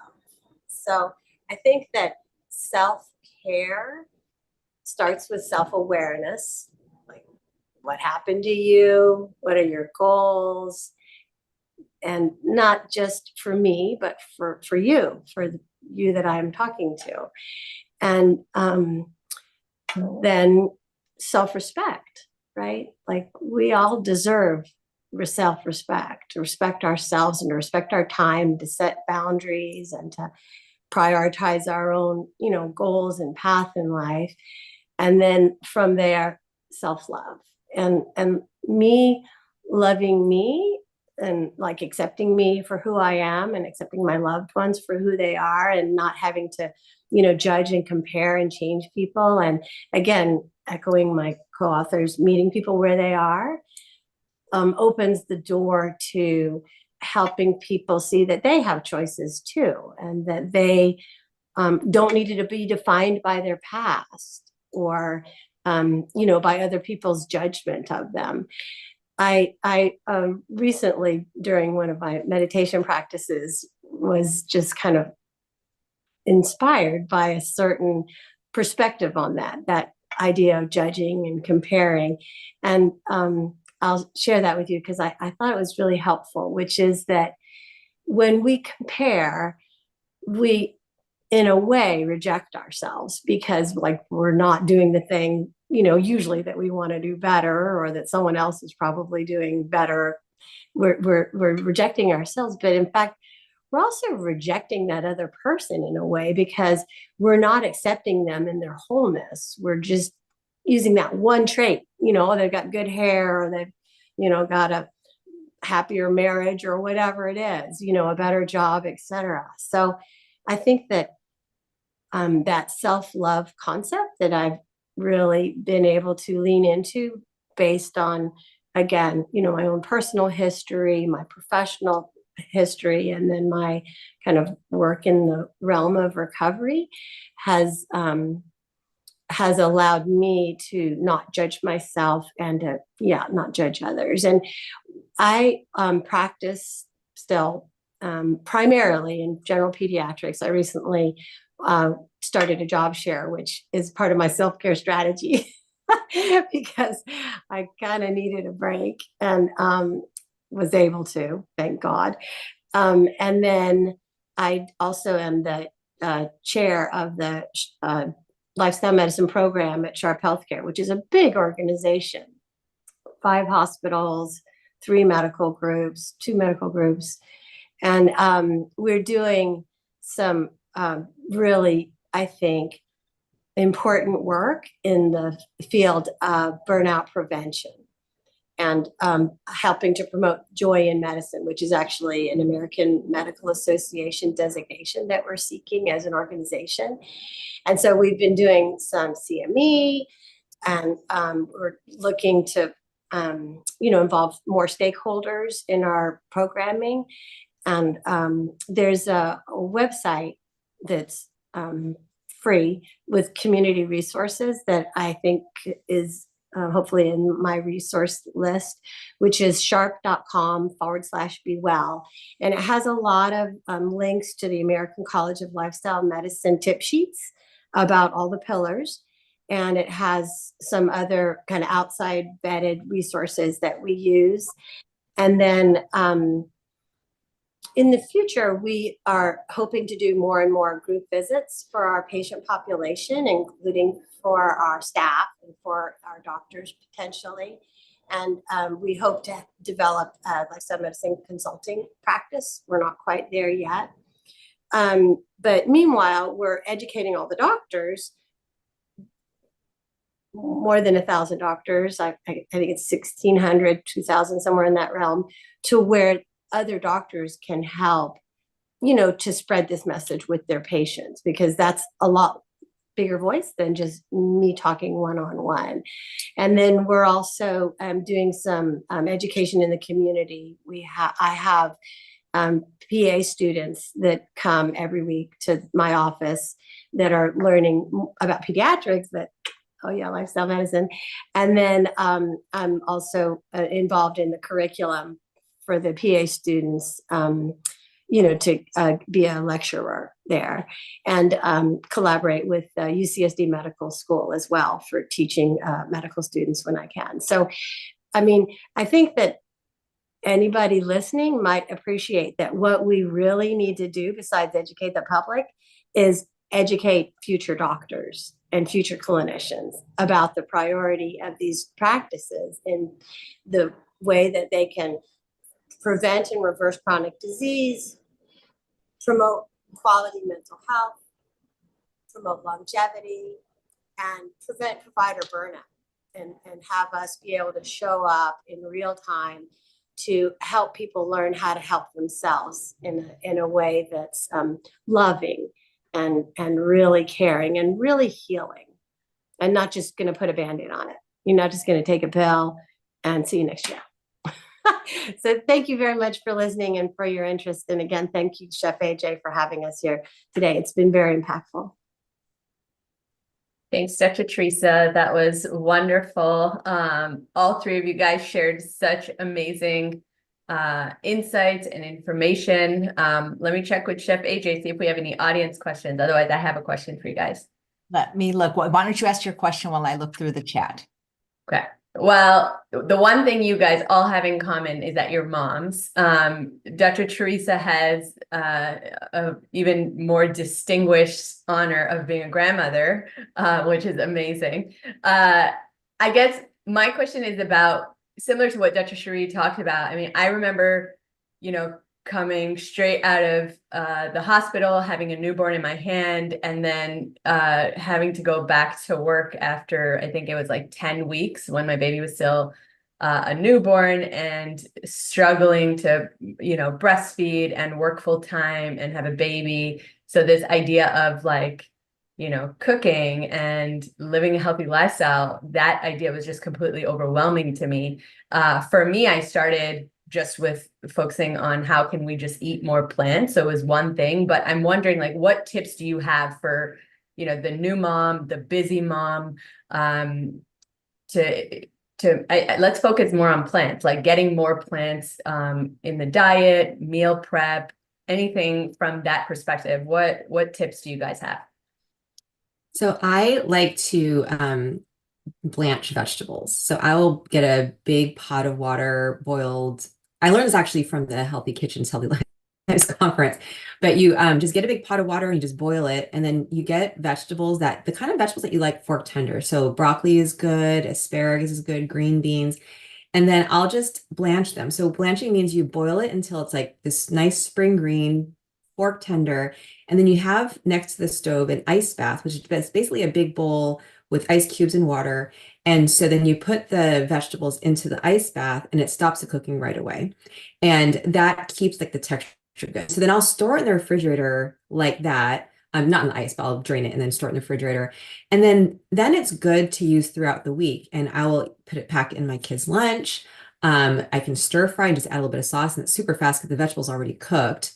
And it's a way that I find that it just makes it a little bit easier to eat vegetables. I think planning is key, and having, a set time on a certain day. So for me, it's like Sundays. I will make a plan and write it out. Like, this is what I'm going to cook this week. And I'm certainly very blessed that my husband does about half the cooking. So I just plan for the days that I'm going to cook. And then that, I think, makes it easier for those days that, the kids have activities. I know for a lot of my patients, the kids are involved in sports, and that's the day that people are most likely to go to fast food, is when they have to get back late from being like at a sports practice all afternoon. So that's when, having something in the fridge already that you've already made that you can microwave easily is key.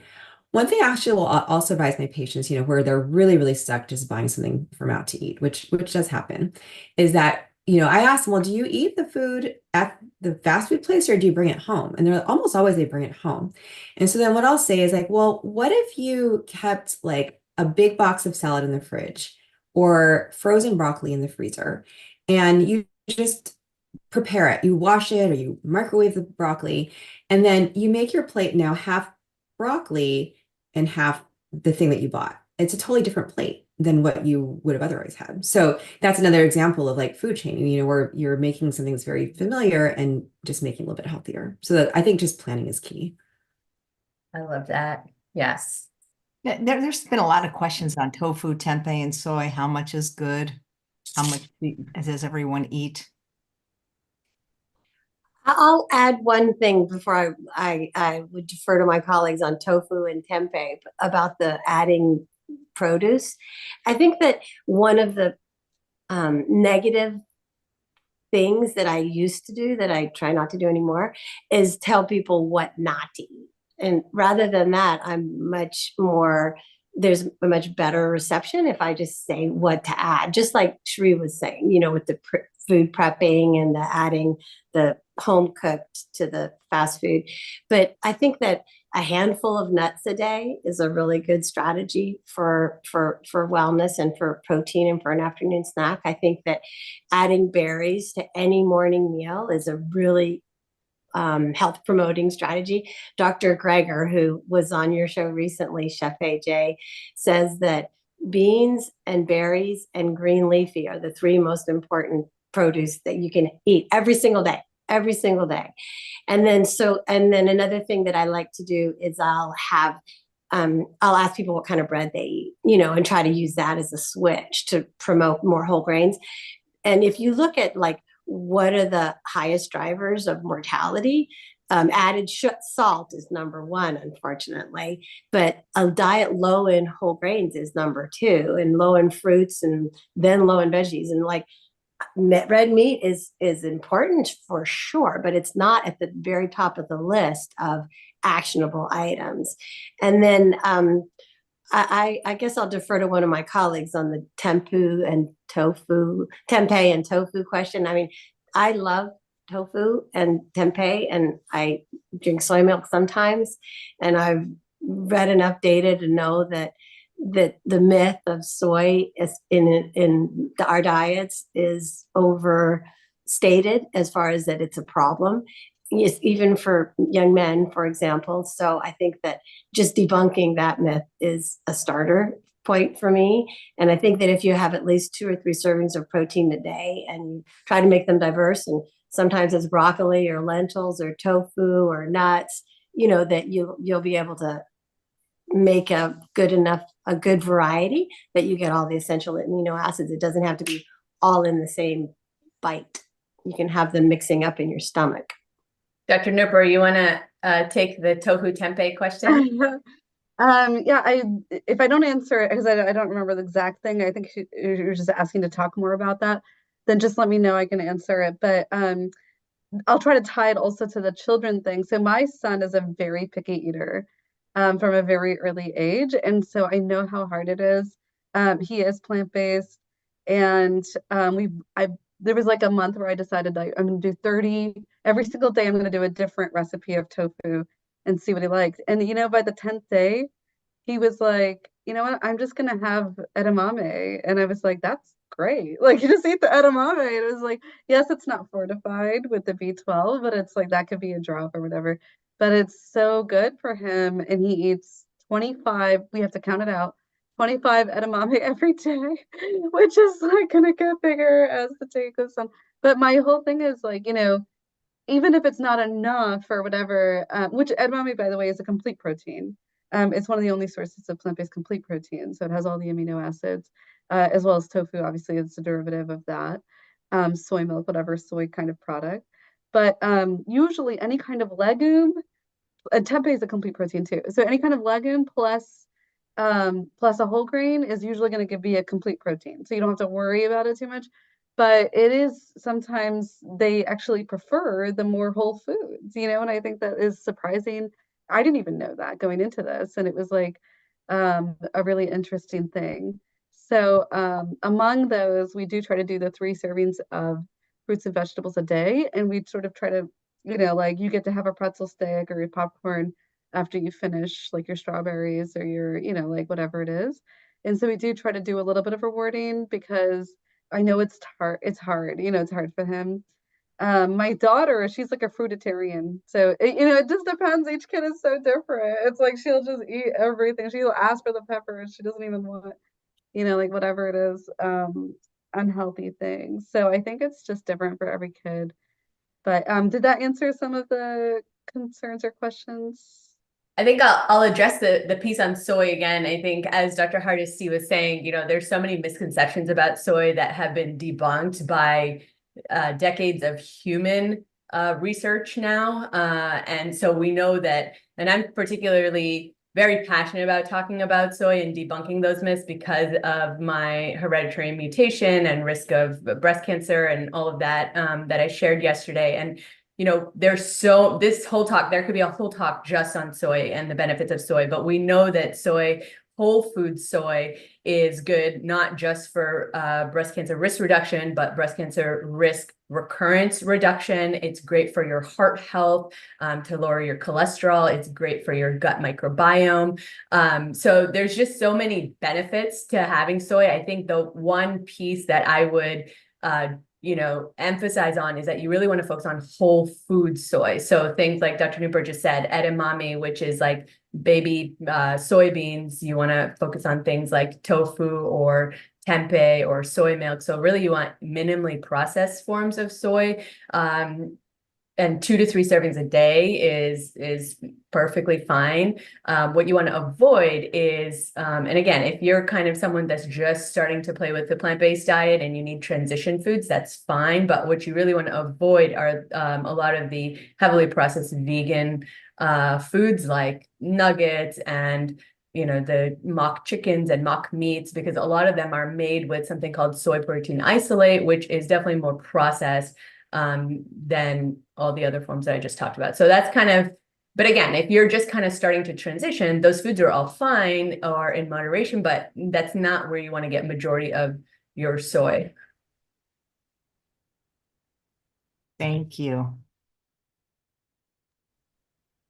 You guys keep talking about the culinary, you went to something, was it at Harvard, some kind of culinary training or class that inspired a lot of you? What is that? Is that for lay people, for doctors?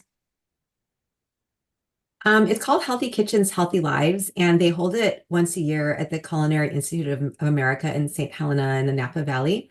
I think it's for just health professionals. I'm not 100% sure. I know that when you go you have an option of bringing a guest for extra fee that they could attend the lectures. If I remember correctly, when I went like 10 years ago. I think it is really more for health professionals, if I'm recalling correctly, though. Wow, I'd love to be able to teach in something like that. That sounds fantastic. And Dixie's saying that she thinks doctors need to give out handouts to patients regarding healthy lifestyle because you don't always remember everything your doctor said during an appointment. So Yeah, a great, we have them up on our website. The website that Dr. Hardesty mentioned, sharp.com/be well. We have a lot of resources there. And what we do is we have a QR code that we say, here, this is where everything is. Just go look on that webpage, because a lot of times the paper gets lost too, right? So in the interest of saving trees, we put everything online. And another great resource is the American College of Lifestyle Medicine. They have, a lot of us are part of the member interest groups there, and we have created handouts for patients as well as for providers, which are most of them are free. So you can get them through that website as well. And they're everywhere from like pregnancy and infertility all the way to a toolkit for cancer. So there's lots of free resources there.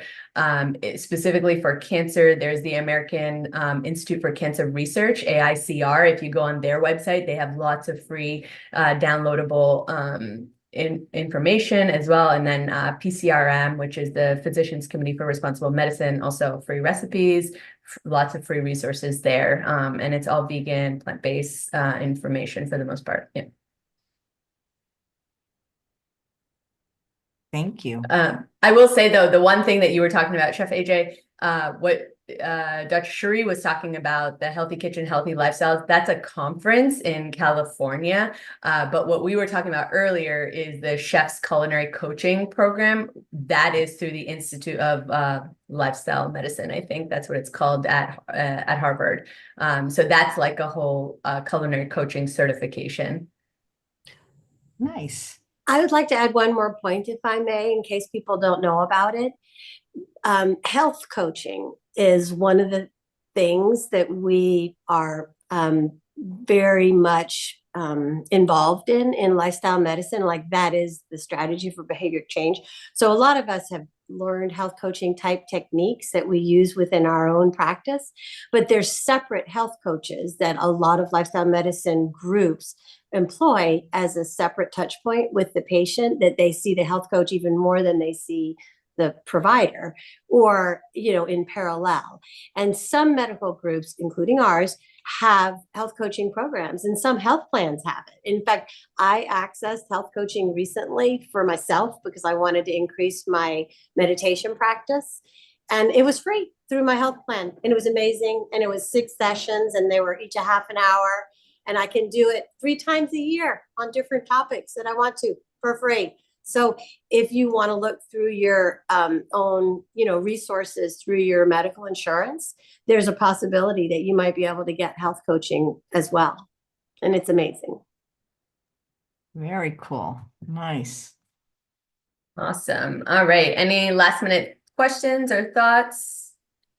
We'll hop over to Instagram and see if there's any questions there. I don't think I'm seeing any, but if you just joined us, we are on day 3 of the spectacular How Healers Heal Summit. I've been providing links in the chat and the show notes where to get the book. There's 33 wonderful stories here, and we featured 24 of them this week. Yep. And if you missed any of the doctor's websites or socials, if in the book itself, we have QR codes behind each chapter that Chef AJ has been highlighting, but also we have a website, howhealersheal.com. If you go there, you'll be able to find a page for each co-author, and all their links will be there as well. So what we will do is say thank you to Dr. Sheri, Dr. Nooper, and Dr. Teresa, and we will move on to our last 2 co-authors, which is crazy. We have next Dr. Supriya Rao, who is a quadruple board certified physician in internal medicine, gastroenterology, obesity medicine, and lifestyle medicine, who focuses on digestive disorders, gut health, the microbiome, obesity medicine, and women's health and wellness.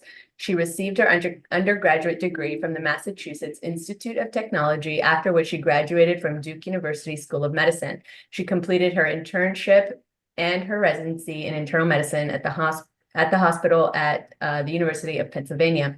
She went on to complete her fellowship in gastroenterology at Boston Medical Center, and she is a managing partner at Integrative Gastroenterology Consultants located in the greater Boston area. She completed further board certification in both obesity and lifestyle medicine and is the director of medical weight loss at Lowell General Hospital. She also runs a motility program, which focuses on disorders of the esophagus, IBS, and anorectal conditions. She is passionate about empowering people to improve their health through sustainable changes in their lifestyle and runs an intensive LM curriculum through their office. Welcome, Dr. Supriya. Thank you so much, Simran, for that lovely introduction. So I wasn't sure if we were going to do Tatiana first or as well, or should I just go ahead? I think you can go ahead, and then we'll introduce her just when you're done. Okay. Perfect. Thank you so much. So as Dr. Simran said, my name is Supriya Rao. I'm a gastroenterologist, obesity and lifestyle medicine specialist located in the greater Boston area. My practice is called Integrated Gastroenterology Consultants, and I see patients there for both GI, obesity, and lifestyle medicine. We run a lifestyle medicine curriculum through our practice. Like she mentioned, you can find me on Instagram, Facebook, and Twitter, I guess X, Gutsy Girl MD. My content is mainly surrounding gastroenterology, gut health, the microbiome, healthy living, and obesity and lifestyle medicine. And I'm also will be a certified health coach through Vanderbilt University School of Health Coaching. And I have my health coaching company, which is called Healthy Roots Coaching. And so I'm really excited because we're going to be launching a masterclass about healthy eating and sustainable change soon. So it's Healthy Roots Coaching. If you're interested in that, would love to see you there. So, my story begins kind of, going through med school, residency, and fellowship. And this is probably a story that many people have told, is that we don't get a lot of instruction in terms of nutrition and healthy lifestyle. I mean, the lifestyle that we lead during our training years is actually far from healthy. And I've been a vegetarian pretty much my entire life. But of course, during those years, being vegetarian doesn't necessarily equate to being healthy. And everything would go okay for a while, but then I just found myself feeling more tired, less energy, just, not feeling great over time. And then at the same time, I was also seeing patients after I finished fellowship, in my new practice, seeing a lot of patients with GI disorders ranging from acid reflux issues to IBS or irritable bowel syndrome, seeing patients with Crohn's and colitis, and more fatty liver patients. And so primary care physicians would send their patients to us, especially for fatty liver, if their liver enzymes were elevated or if there was evidence of fat in the liver on imaging. We would get the patients, and then, they were like, oh, please take care of our patients with this condition. And at the time when I started seeing a lot of these patients about 9 or 10 years ago, there wasn't a great method of helping these patients beyond like, okay, you should really go on a diet, or, maybe do some exercise and we'll recheck your enzymes in about 6 months.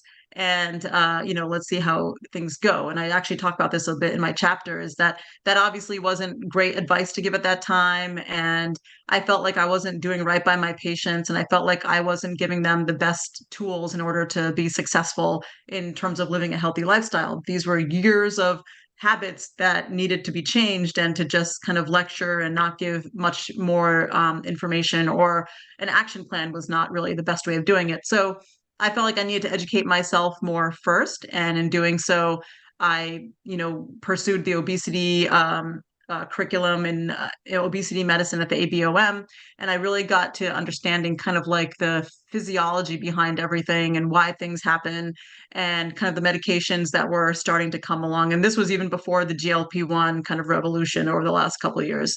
And so after learning a little bit more and adding more to my toolbox, I felt like I was able to give a little bit better advice and have a little bit more of a strategy for my patients. But then over time, I still felt like I wasn't be able to kind of give them advice in terms of lifestyle medicine and lifestyle change and behavior change.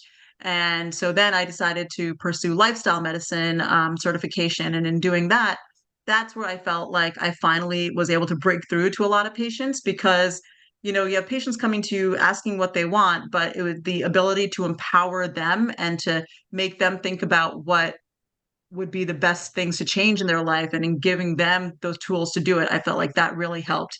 And then after that, doing my health coaching certification, I was able to gain more way in order to, again, empower people, show them what, to help them figure out what they would want to change about their lives, giving them SMART goals, giving them actionable items, giving them a path forward, and giving them kind of a vision about what life could be like if they were feeling better, if they were feeling healthy. And so a couple years ago, well, I would say right before the pandemic, we started this kind of obesity and lifestyle medicine mini practice within my GI practice. And, it started taking off quite a bit. And then I was also actually, just the way I approach my GI patients, if someone comes to see me for acid reflux, I don't just say, here, take a medicine and, it should get better. I now really kind of talk to them a lot about lifestyle medicine, because I feel like the lifestyle, especially when it comes to acid reflux, irritable bowel, the gut-brain connection, the gut microbiome, all of these things have become such buzzwords and, big topics of discussion. And so I feel like the way I approach my patients now, no matter what condition they're coming in to see me for, is similar. There's a bit of health coaching that's involved in it, and a lot more lifestyle kind of advice given during those appointments. And actually, after I do colonoscopies and endoscopies for patients, if I'm doing a screening colonoscopy for a patient and they end up having precancerous polyps, a lot of times people will ask, oh, what can I do to prevent more polyp formation, or is there something I should change? And we actually kind of have a discussion about lifestyle even when I'm in the endoscopy suite, in the endoscopy center, because previously I would just say, oh, just don't worry about it. We'll take out the polyps and then we'll see you in a few years. But now I really talk about decreasing the amount of red meat and processed meat and overall animal products in the diet, and really pushing fiber, because as we know, a high fiber diet is linked to improvement, lower rates of colon cancer in patients. And we really discuss kind of those lifestyle things. And I feel like, as much as I'm able to expose patients to this in all different scenarios, whether it's in the office or in the hospital or in the endoscopy suite, I feel like this is now becoming more mainstream, and people are starting to change behavior slowly. And in the last couple of years, we've actually instituted a lifestyle medicine curriculum through the Institute of Lifestyle Medicine, the Lifestyle Medicine Institute. It's called Pivio, could kind of pivot your health. And it's a 12-week program. It's 18 classes over 12 weeks. And the reason I love it is because it's covered by insurance. And so, I work in an area where it's kind of a mixed population in terms of insurances. And to be able to offer this to everybody, at a very low cost is kind of part of what I love in terms of health equity, and being able to have this kind of knowledge and education accessible to patients, whether they're wealthy or, have more limited resources. And so that was important for me. And my nurse practitioner, Virginia Kelly, she works in my office.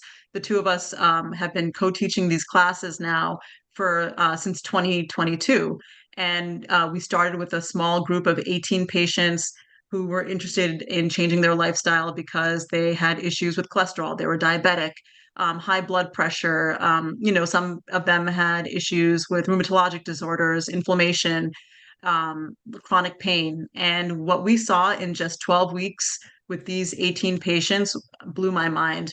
We were seeing weight reduction, changes in hemoglobin A1C, changes in inflammatory markers, changes in cholesterol that rivaled medications in just 12 weeks of intensive lifestyle changes. And the group setting was amazing because people were able to help each other through the whole process, and whatever hurdles or wins, everyone would celebrate them together. And it was, it was the first time in a long time where I felt like I had a lot of face time with my patients.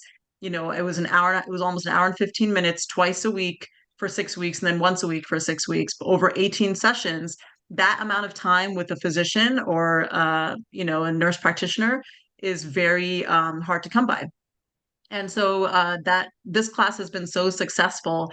Like I mentioned, we started with a group of 18 patients, and now we run four cohorts and have over 100 patients, enrolled in these classes, because patients have seen that by doing intensive lifestyle changes with regards in their diet, increasing their exercise, reducing risky habits. We've had patients stop smoking on this program, getting in the proper sleep, stress reduction, and really kind of bringing this home to their families. We've seen how it's kind of revolutionized a lot of these patients' lives. I actually saw one of the patients from a previous cohort today, and she says that, she's lost over 30 pounds, and she's continuing on the kind of lifestyle plan, as she calls it, and she hasn't stopped doing it. And so these patients realize how much it is impacting their life, and it's been really amazing. And so from a professional standpoint, I feel like lifestyle medicine has revolutionized my career in terms of just being able to offer these actionable items in a very kind of health coach way, but also to be able to back it up with the science, and that kind of appeals to my scientific brain as well. And in terms of personally, I mentioned, I was always like vegetarian, but never the healthiest one. But in the last, 5 years, especially I have a 10-year-old and an 8-year-old, and being able to teach my kids about how to eat and what they should be eating and what their plate should look like, and why it's important to eat a high fiber diet. I mean, my kids actually listen in on some of my classes sometimes, and I feel like they know a lot more than I do about what they're eating, and they're very well informed. And they love talking about the gut microbiome and what it does. And my husband is also a gastroenterologist, so having two gastroenterologists in the house makes for interesting dinner conversation. But my kids always love to count the number of plants that they have in their meals. They make sure that they're eating at least 30 different plants a week to make sure that they have a diverse gut microbiome. And it's really kind of changed the way I've lived my life with regards to, not skimping on my sleep, and making sure I'm managing my stress appropriately, and really avoiding unhealthy plant-based foods myself. And getting back into strength training and exercise, and talking about these things, especially with women who are perimenopausal or postmenopausal. So it's been an interesting journey for me, and I feel really lucky to be part of this group of amazing women physicians who are talking about lifestyle medicine and making it to be more of the center of conversation than the fringe. I feel like in the GI societies, they're slowly starting to realize the importance of this.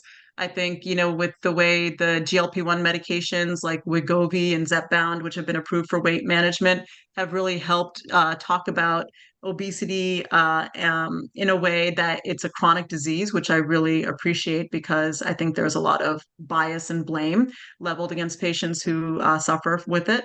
And being able to have many different tools in my toolbox now, ranging from medication, but then also really pushing the lifestyle piece, has been really helpful for pushing this movement forward and trying to really get to the bottom of the obesity epidemic. So thank you so much.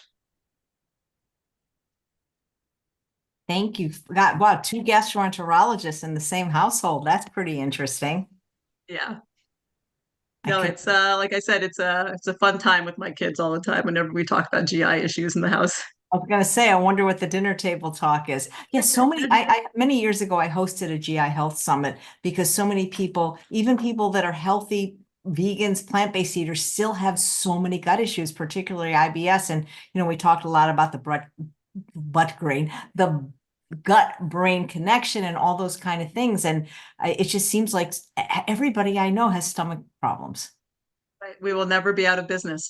I feel like, as a GI, the number one thing I see is one of the number one things I see is something abdominal pain, whether that's from issues with gastritis or inflammation or irritable bowel syndrome or, inflammatory bowel disease. abdominal pain, and just feeling there are just so many patients who have this kind of breakdown in the brain gut connection or dysbiosis. And so it's just really trying to get to the center. Previously, the medications that we have for IBS especially aren't particularly great. And none of them work as a silver bullet for each and every person. Like some may work for some people, some may work for another, but it's really not one size fits all. And we really have to get down to the granularity in terms of what people are eating, what their lifestyle is like, how they're sleeping, what are their stress levels, like all these different things. And being able to get down to that is really helpful. And we found that lifestyle interventions work just as well as medications. So why put some of these patients on medications with several side effects as opposed to really trying to talk about lifestyle? Yeah, thank you. Mar, who's watching live, says, I have abdominal pain in my upper right. Do you see patients in California? Where do you practice? I practice in the Boston area. So unfortunately, I'm in Massachusetts. My practice is located there. But I don't see patients in California. I'm sorry. That's okay. And I'm guessing you see them all in person, because with stomach, don't you kind of have to like poke Yeah, around? so I mean, I can see patients virtually if they're located in kind of the Massachusetts, New Hampshire area, but I prefer to see patients in person just because I like to kind of make that connection and see them. And like you mentioned, if you're having stomach issues, it's always good to be able to examine somebody. But like I mentioned, I have a health coaching company that I've started, and it's to do again with lifestyle medicine and kind of behavior change and health and things surrounding that. So it's called Healthy Roots Coaching, and we're going to be having a masterclass launched hopefully by the summer. Great. And Johnny wants to know, what are your thoughts on probiotics? Probiotics, this is like the $1 million question, or I should say the $1 billion question, because the probiotics industry is billions and billions strong. It's funny. The GI societies in 2020 came out with their guidelines regarding probiotics, and a probiotic capsule that you can buy over the counter. It when I first started as a gastroenterologist, I would actually prescribe them all the time, saying, "Oh, take a probiotic." In theory, it makes sense. This is a capsule full of good bacteria. If I take it, my gut should be populated with this good bacteria, and you should feel better. But in reality, that's actually not necessarily the case. If you're kind of introducing billions and billions of bacteria into your gut, you may or may not react well to that. And so, what's more important is to eat probiotic foods. So these are fermented foods. So along with, what Dr. Greger says about eating, leafy greens and beans and whatnot, eating fermented foods is one of the healthiest things that you can do for yourself. And so that includes tempeh, kimchi, miso, natto, yogurt, things like that. That is actually much more helpful to your system, because you also get the fiber and other phytonutrients from the food as opposed to taking a probiotic capsule. Studies have showed actually that taking probiotic supplements actually doesn't help you necessarily, and they're very expensive. So I hate to tell people to take them as advice. If someone is taking a probiotic and they feel like it's helping them in any way, then I have no problem. But from a gastroenterology perspective, there's only very few situations where a probiotic supplement is actually helpful. Thank you. And how do you feel about artificial sweeteners? Because I've heard from a lot of GI doctors that even though they may be 0 calories, that they're actually worse for our gut. Things like stevia, erythritol, xylitol, mannitol, sorbitol, all those things, saccharin, that is deleterious as sugar may be, that it's actually better for us than all these fake 0 calorie sweeteners. I 100% agree, because all of these fake sweeteners and these sugar alcohols, they actually cause a lot of bloating and upset GI issue, like IBS type symptoms, with the way when they interact with the bacteria when they hit our gut. And oftentimes they hit some of these receptors. I mean, some of these artificial sweeteners are even much sweeter than sugar actually is. Not that I'm saying that you should eat sugar like kind of, carte blanche, but you should, if you're going to eat something sweet, I would recommend having just like a smaller amount of a natural sugar as opposed to any of the artificial sweeteners, because they can definitely cause alterations in your gut microbiome that are deleterious. Thank you. And Susanna says, do you think any of your children will go into medicine? My daughter keeps saying that she's 10, and she's in 5th grade, and she says that she wants to be a gastroenterologist, and I'm kind of telling her, just keep an open mind. But she really is passionate about food like I am. We've run through our lifestyle medicine curriculum in our practice, we run virtual cooking classes actually. And so we're teaching patients the benefits of, cooking and like how to chop vegetables and, what it looks like to have a healthy, plate. And she actually was featured on one of the cooking sessions that we did and was like eating tofu, and people were really surprised, like kids eat tofu. And she is really interested in food and food science and a healthy gut. So maybe she will. Who knows? We'll see. That's funny. I have a cousin who's married to a cousin. They had 5 kids, and only the last one became a doctor. They all wanted nothing to do with medicine. They became musicians and lawyers and business people. So it'll be interesting to see. Elaine, who's watching live, said if you can maybe comment a little bit about SIBO. What is it? Is it really a thing? Yeah. So SIBO is small intestinal bacterial overgrowth. And what happens is, again, it's kind of like a dysbiosis or a breakdown in kind of that very delicate balance of good bacteria and bad bacteria. And so the quote unquote bad bacteria are kind of overgrowing and causing a lot of symptoms. So with SIBO, a lot of patients have bloating, diarrhea, abdominal pain, fatigue, brain fog, just like overall not feeling well, a lot of GI distress. And it is a real thing because, especially in patients who have had abdominal surgeries, like changes in their anatomy, like gastric bypass, if they're a diabetic, if they have other chronic medical conditions, it can kind of make you more susceptible to SIBO. Especially, so for example, diabetics often get a condition called gastroparesis, which is kind of a slowing of the gut. And so food is just kind of hanging around a lot longer. You're going to see kind of this breakdown with the balance of the bacteria. So what oftentimes we try and figure out what the root cause of the issue is, if you're a diabetic or what other chronic medical condition that you have. Again, if you've already had like a gastric bypass or other, anatomic changing surgeries, we try and figure out the best ways from both a lifestyle perspective, but then there are also medications that can help out with SIBO. Is she saying she did rifaximin 3 times and it didn't get rid of it? Are there other treatments? Yeah, so rifaximin is kind of like our usual one that we use. There are other ones. There are other antibiotics that people use. I don't know her specific case and what health issues that she has, but there are other antibiotics that she can try. There, working with a nutritionist sometimes is really helpful as well, and kind of getting to the root cause of what's going on. Thank you. Littleton, who's watching on Instagram, said, how does one get off of reflux medicine? So acid reflux is a mechanical problem. And so the issue with acid reflux is your esophagus is kind of, attached to, it ends up in your stomach, it's connected to your stomach. And then there is a ring of muscle that kind of joins the two. It's called the lower esophageal sphincter. And what happens is oftentimes, when we eat, it relaxes to allow food to pass into the stomach. But what can happen sometimes if it's relaxed too much, acid and food products will come up into the esophagus. And if some people have what's called a hiatal hernia or a slipping of the diaphragm over the stomach, that can definitely, make you more predisposed. Patients who have excess weight, especially around the midsection, or who suffer from obesity, oftentimes have increased rates of acid reflux. And so what I recommend is kind of, for all my acid reflux patients, is definitely trying to have smaller meals at mealtime, not lying down immediately after eating, for staying upright for at least a couple hours, going on a walk after you eat a meal is one of the best things you can do to help your digestion, and then making sure that you're eating a meal that's like high in fiber and doesn't really contain the triggers that people usually have, which is alcohol, caffeine, some of the acidic foods. That tends to be, and then weight loss. Weight loss is a huge way to improve acid reflux. In the lifestyle medicine curriculum that I've mentioned, a lot of patients come in with acid reflux. They're on a medication like omeprazole or pantoprazole, which is an acid blocking medicine. And then they actually end up going off of it because they've either lost weight or really changed around their eating habits. Nice. Sylvie, who's watching on Facebook, says, what do you think about food combining? Food combining? Can you explain that?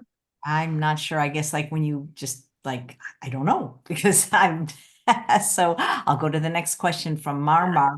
Do you know any GI doctors in California? I keep asking her, he or she, where in California she is. Where in California? Yeah, I know a bunch of them because I mean, I had the GI Health Summit. There's Dr. Mark Pimentel at Cedars and Dr. Kirsten Tillich at UCLA and Emran Meyer at UCLA and Lynn Cheng at UCLA. There's like a bunch of really There's a lot in Southern, I mean, there's a lot all over California, so it just depends on where she is.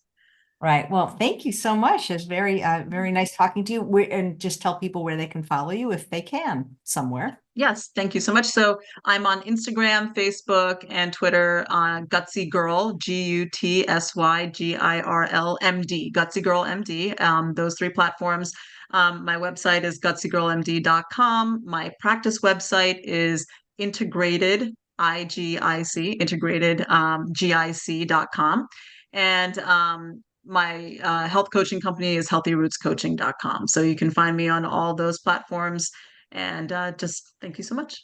Thank you. I love that, Gutsy Girl. What a great name. Thank you so much. And Dr. Malhotra, we're getting towards the end. I'm getting sad. How many more wonderful doctors do you have for us today? We are on our last wonderful co-author for our book that is being featured on our book summit. So we have Dr. Tatiana Resnik.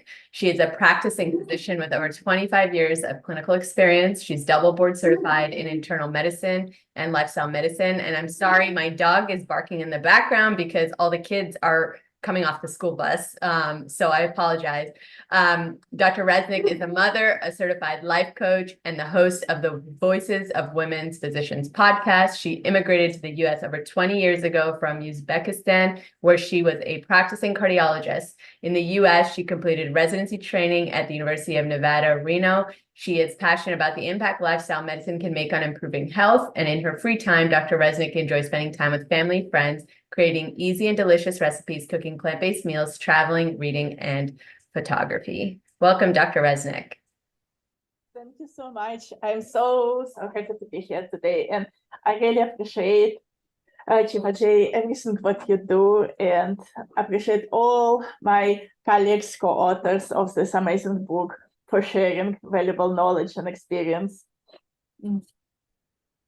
I would like to start with reading a piece of my book, of my chapter in this book, which describes actually how did I start, why I had this interest in lifestyle medicine, and especially in plant-based nutrition, which is my favorite part of lifestyle medicine.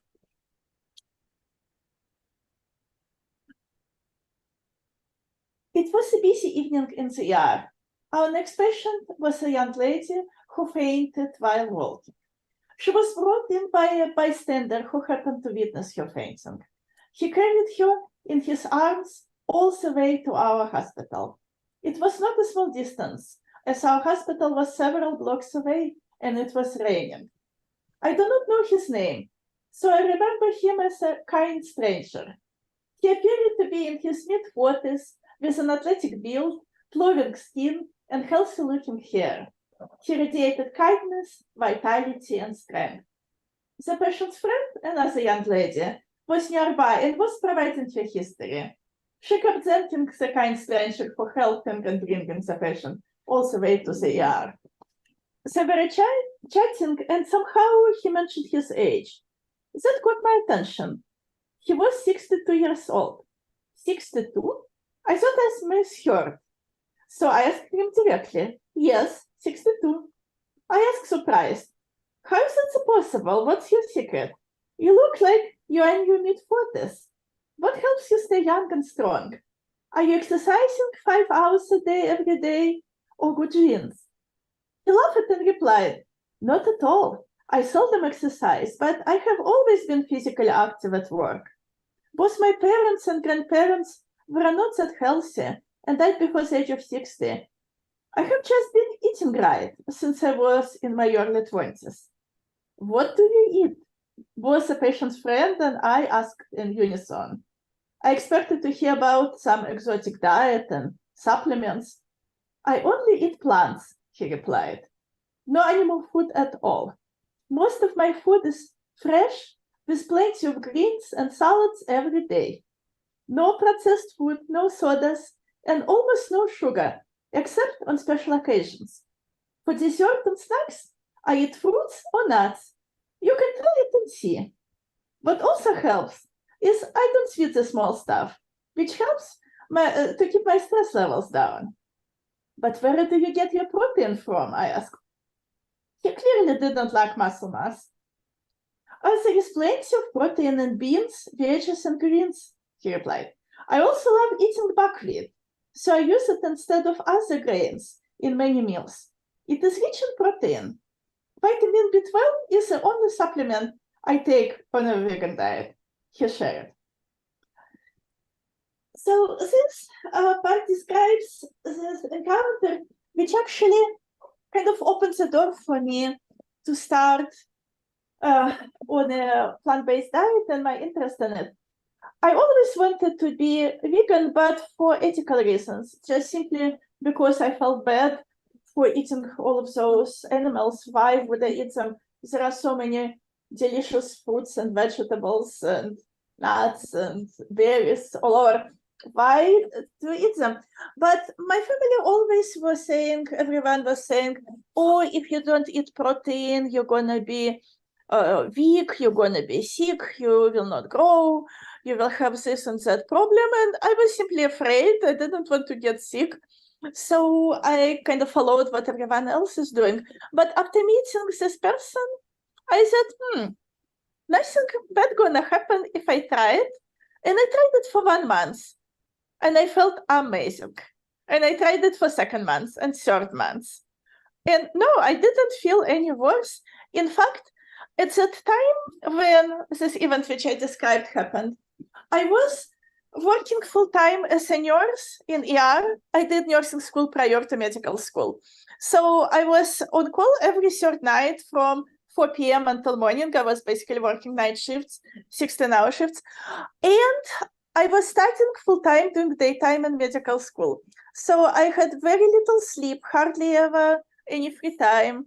I was always busy and frequently felt quite tired. But what I noticed at first, and which I noticed, how suddenly my energy level increased. Like I no longer that tired. I can feel on mornings like I always needed coffee to be awake. No more. I can be fine without coffee. What is interesting, and later on when I was reading and read actual scientific research about it, including leafy greens into your diet on a regular basis and including nuts and berries, all of those foods are rich in those helpful, nutrients which feed your body and they increase your energy production by your body. So it makes you to be not just less tired, but also to have a clear mind, kind of when you're not so sleepy, like opposite of brain fog, like when you wake up in the morning and you feel rejuvenated.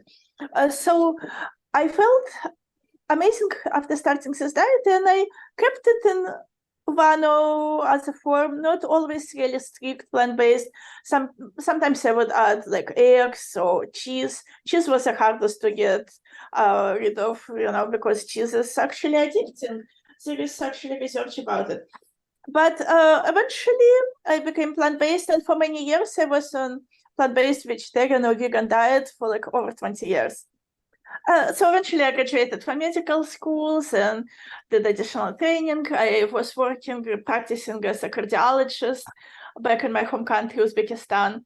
But then I immigrated to the US and started my journey here, again from the beginning, because needed to take all the exams and residency. And I always had this interest in how diets and how simple lifestyle modifications can help people live longer and healthier. My mom unfortunately died at the age of 29 from cancer after being exposed to radiation. It was an ecological disaster in my home country. So she was exposed at the time and developed cancer 1 year later, and she died. I was 5 years old. So I always felt moved to help people prevent what's preventable. And it's especially sad when simple measures which could be taken to prevent very serious health issues, such as diabetes, heart disease, cancer, and all obesity-related complications. All of those could be relatively easy prevented by just lifestyle modifications. So when I started practicing in the US, I graduated from internal medicine residency and started practicing as a hospitalist, taking care of adults with acute illnesses. It always actually kind of shocked me that how expensive it is for patients to receive any treatment, cost of medications, cost of hospital stay, and how many people not aware about simple ways to not need that treatment by preserving their health. It's what lifestyle medicine is about. So now when I practice, when I'm with my patients, and frequently patients with acute conditions like stroke or heart attack, when they're recovering and when they're about to be discharged, they frequently ask, what can I do to decrease the chance that it's going to happen again? I'm scared now. I don't want it to happen again. Is there anything at all apart from medications what I can do to prevent it? And the answer is yes. And lifestyle medicine actually gives extensive research, actual scientific studies. It's not just, what my neighbor did or what my friend did. It's real research on multiple people, randomized controlled trials, showing how our lifestyle affects our health and how we can modify and avoid those complications. Simple items. This study I really like, and it was mentioned in one of talks earlier during the summit, and I just really want many people to know about it. And I even frequently tell to residents when I work with residents, tell them about this. When you decrease your cholesterol, your bad cholesterol LDL to less than 70, the bad deadly cholesterol plaque inside your blood vessel stops forming. So yes, you can prevent, you can decrease the chance of this next heart attack or next stroke happening if you bring your cholesterol down. And medications are great, but you can help medications to be more effective, and you can maybe need less medication or not medication at all if you modify your diet, avoid saturated fat, avoid trans fats, avoid all of those bad chemicals in preserved food, highly processed food. And you can sometimes decrease and avoid chances of all of those serious illnesses happening again, or even reverse, like so much research about reversal of diabetes. It's really impressive. Just like the best, how it could be reversed. And what can you do? How can you change your diet? I will read one more, they still have little time. I can read one more excerpt about, I can just tell what I did, how I changed it. Oh, during the pandemic, it was quite busy, and I kind of slipped into eating more processed food and added some milk and eggs and sometimes fish into my diet. It was no longer whole food plant-based. And what happened, I gained quite a bit of extra weight, and then I realized what's going on and stopped and switched back to plant-based diet, and this extra weight started melting away quickly, like ice cream. So what I did, and what I recommend many of my patients, how to do it easily when you're busy, like I'm a mom and physician, and I work full-time as a hospitalist. I also do some telemedicine in my free time, and I have my own life coaching company, which also takes quite a bit of time, and host a podcast, so my life is very busy. So how can you incorporate into very busy full life so simple changes to switch from what you used to eat to whole food plant-based diet? It is simple. Just do one thing at a time. Start with something which can potentially cause the most problems. And instead of focusing on getting rid of it, fun substitute. Like, for example, I substituted one of meals by doing green smoothies or green salad. It could be lunch, it could be breakfast, it could be dinner, doesn't matter. But I made sure that at least one meal a day, I have plenty of greens like spinach or kale or arugula, any leafy greens. Are extremely helpful. So I always make sure to have in my diet at least one of those meals to be full of those. And then berries. Instead of this ice cream, instead of this piece of cake, just get they're sweet, they're full of all of those phytonutrients, and they have antioxidants in them. They're so helpful. Have a bunch of berries or fruits. There is so much research about how helpful they are. Vegetables, keep them colorful. It is pleasant to eat something which looks good. So all of this, red tomato, orange carrot, green other vegetables, make sure that in your plate it's like rainbow, different colors, different textures. Some of them should be fresh, some of them should be cooked. So one by one, add those extra things in your diet. When you add those, they will replace what's not supposed to be there. What I wanted to mention also, this healthy diet, lifestyle, those lifestyle modifications, they can help not just when you're already sick. Don't need to wait until obesity or diabetes kicks in. I was healthy and young when I started vegan diet. I was at my early 20s, or like 19 or 20 at the time, when this event in the book happened. And I felt much more energetic, much, less tired.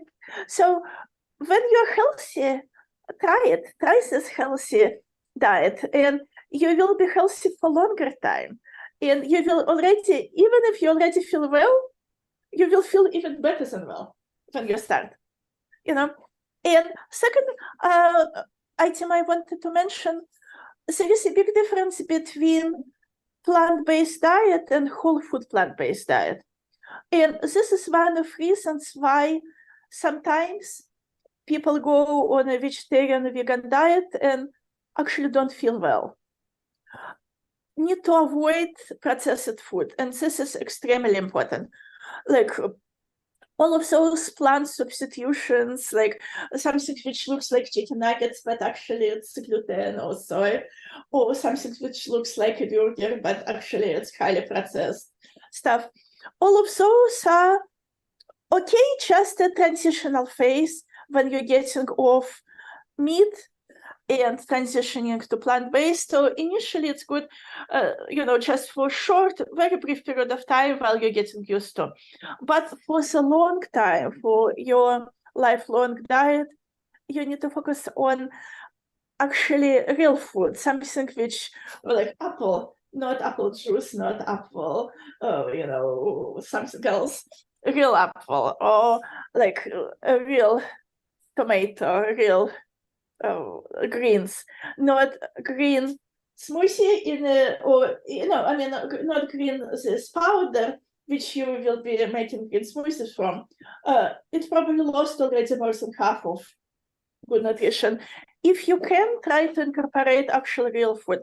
How to make it sustainable when you're busy, when you don't have free time? How I personally do it, when I have a day off, I cook a bunch of food and I freeze it. And next time I cook next bunch of different food and I freeze it again. So in my freezer, I always have variety of whole food plant-based meals, all of them frozen, all of them different. So whatever I want, I can choose. Today I want curry, tomorrow I want something else. It freezes very easily. In fact, I plan to create some masterclass teaching plant-based nutrition and how to make it sustainable, and also masterclass on how to avoid stress, because this is a second very important topic. I love the most two of those pillars out of six, out of six lifestyle medicine pillars. It's healthy nutrition and how you can reduce stress.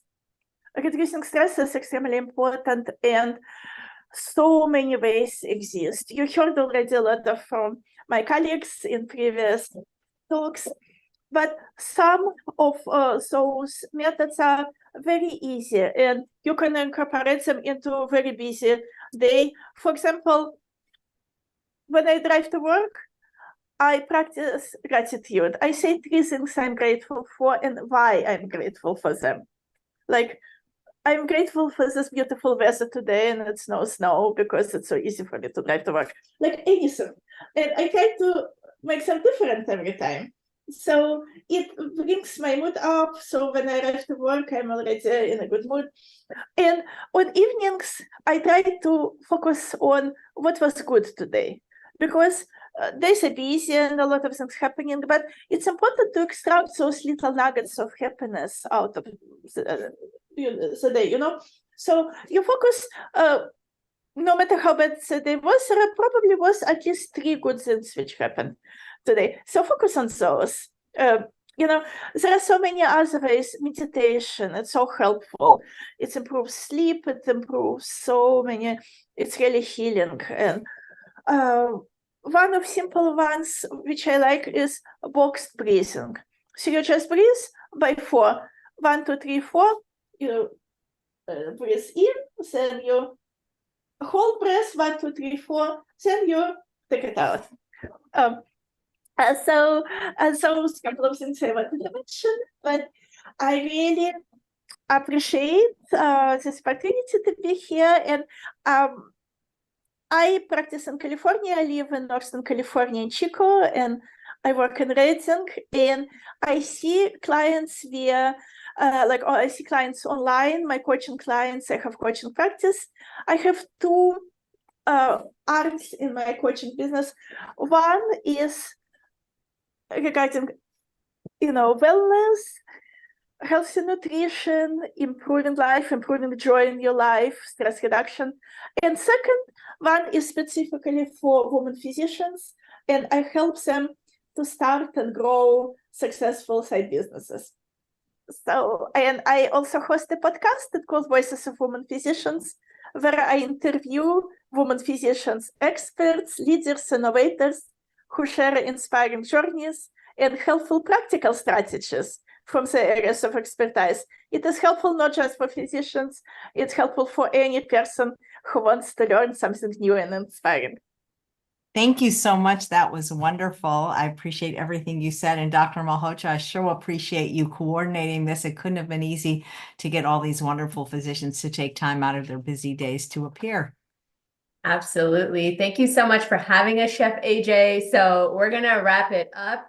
This was a 3-day book summit of the How Healers Heal book, where we have 33 lifestyle medicine board certified female physicians sharing their stories and their journeys on how lifestyle medicine saved them first and how they're now using lifestyle medicine to treat their patients, their communities, their families, and everyone in between. So you can get the book. The link is in the show notes below.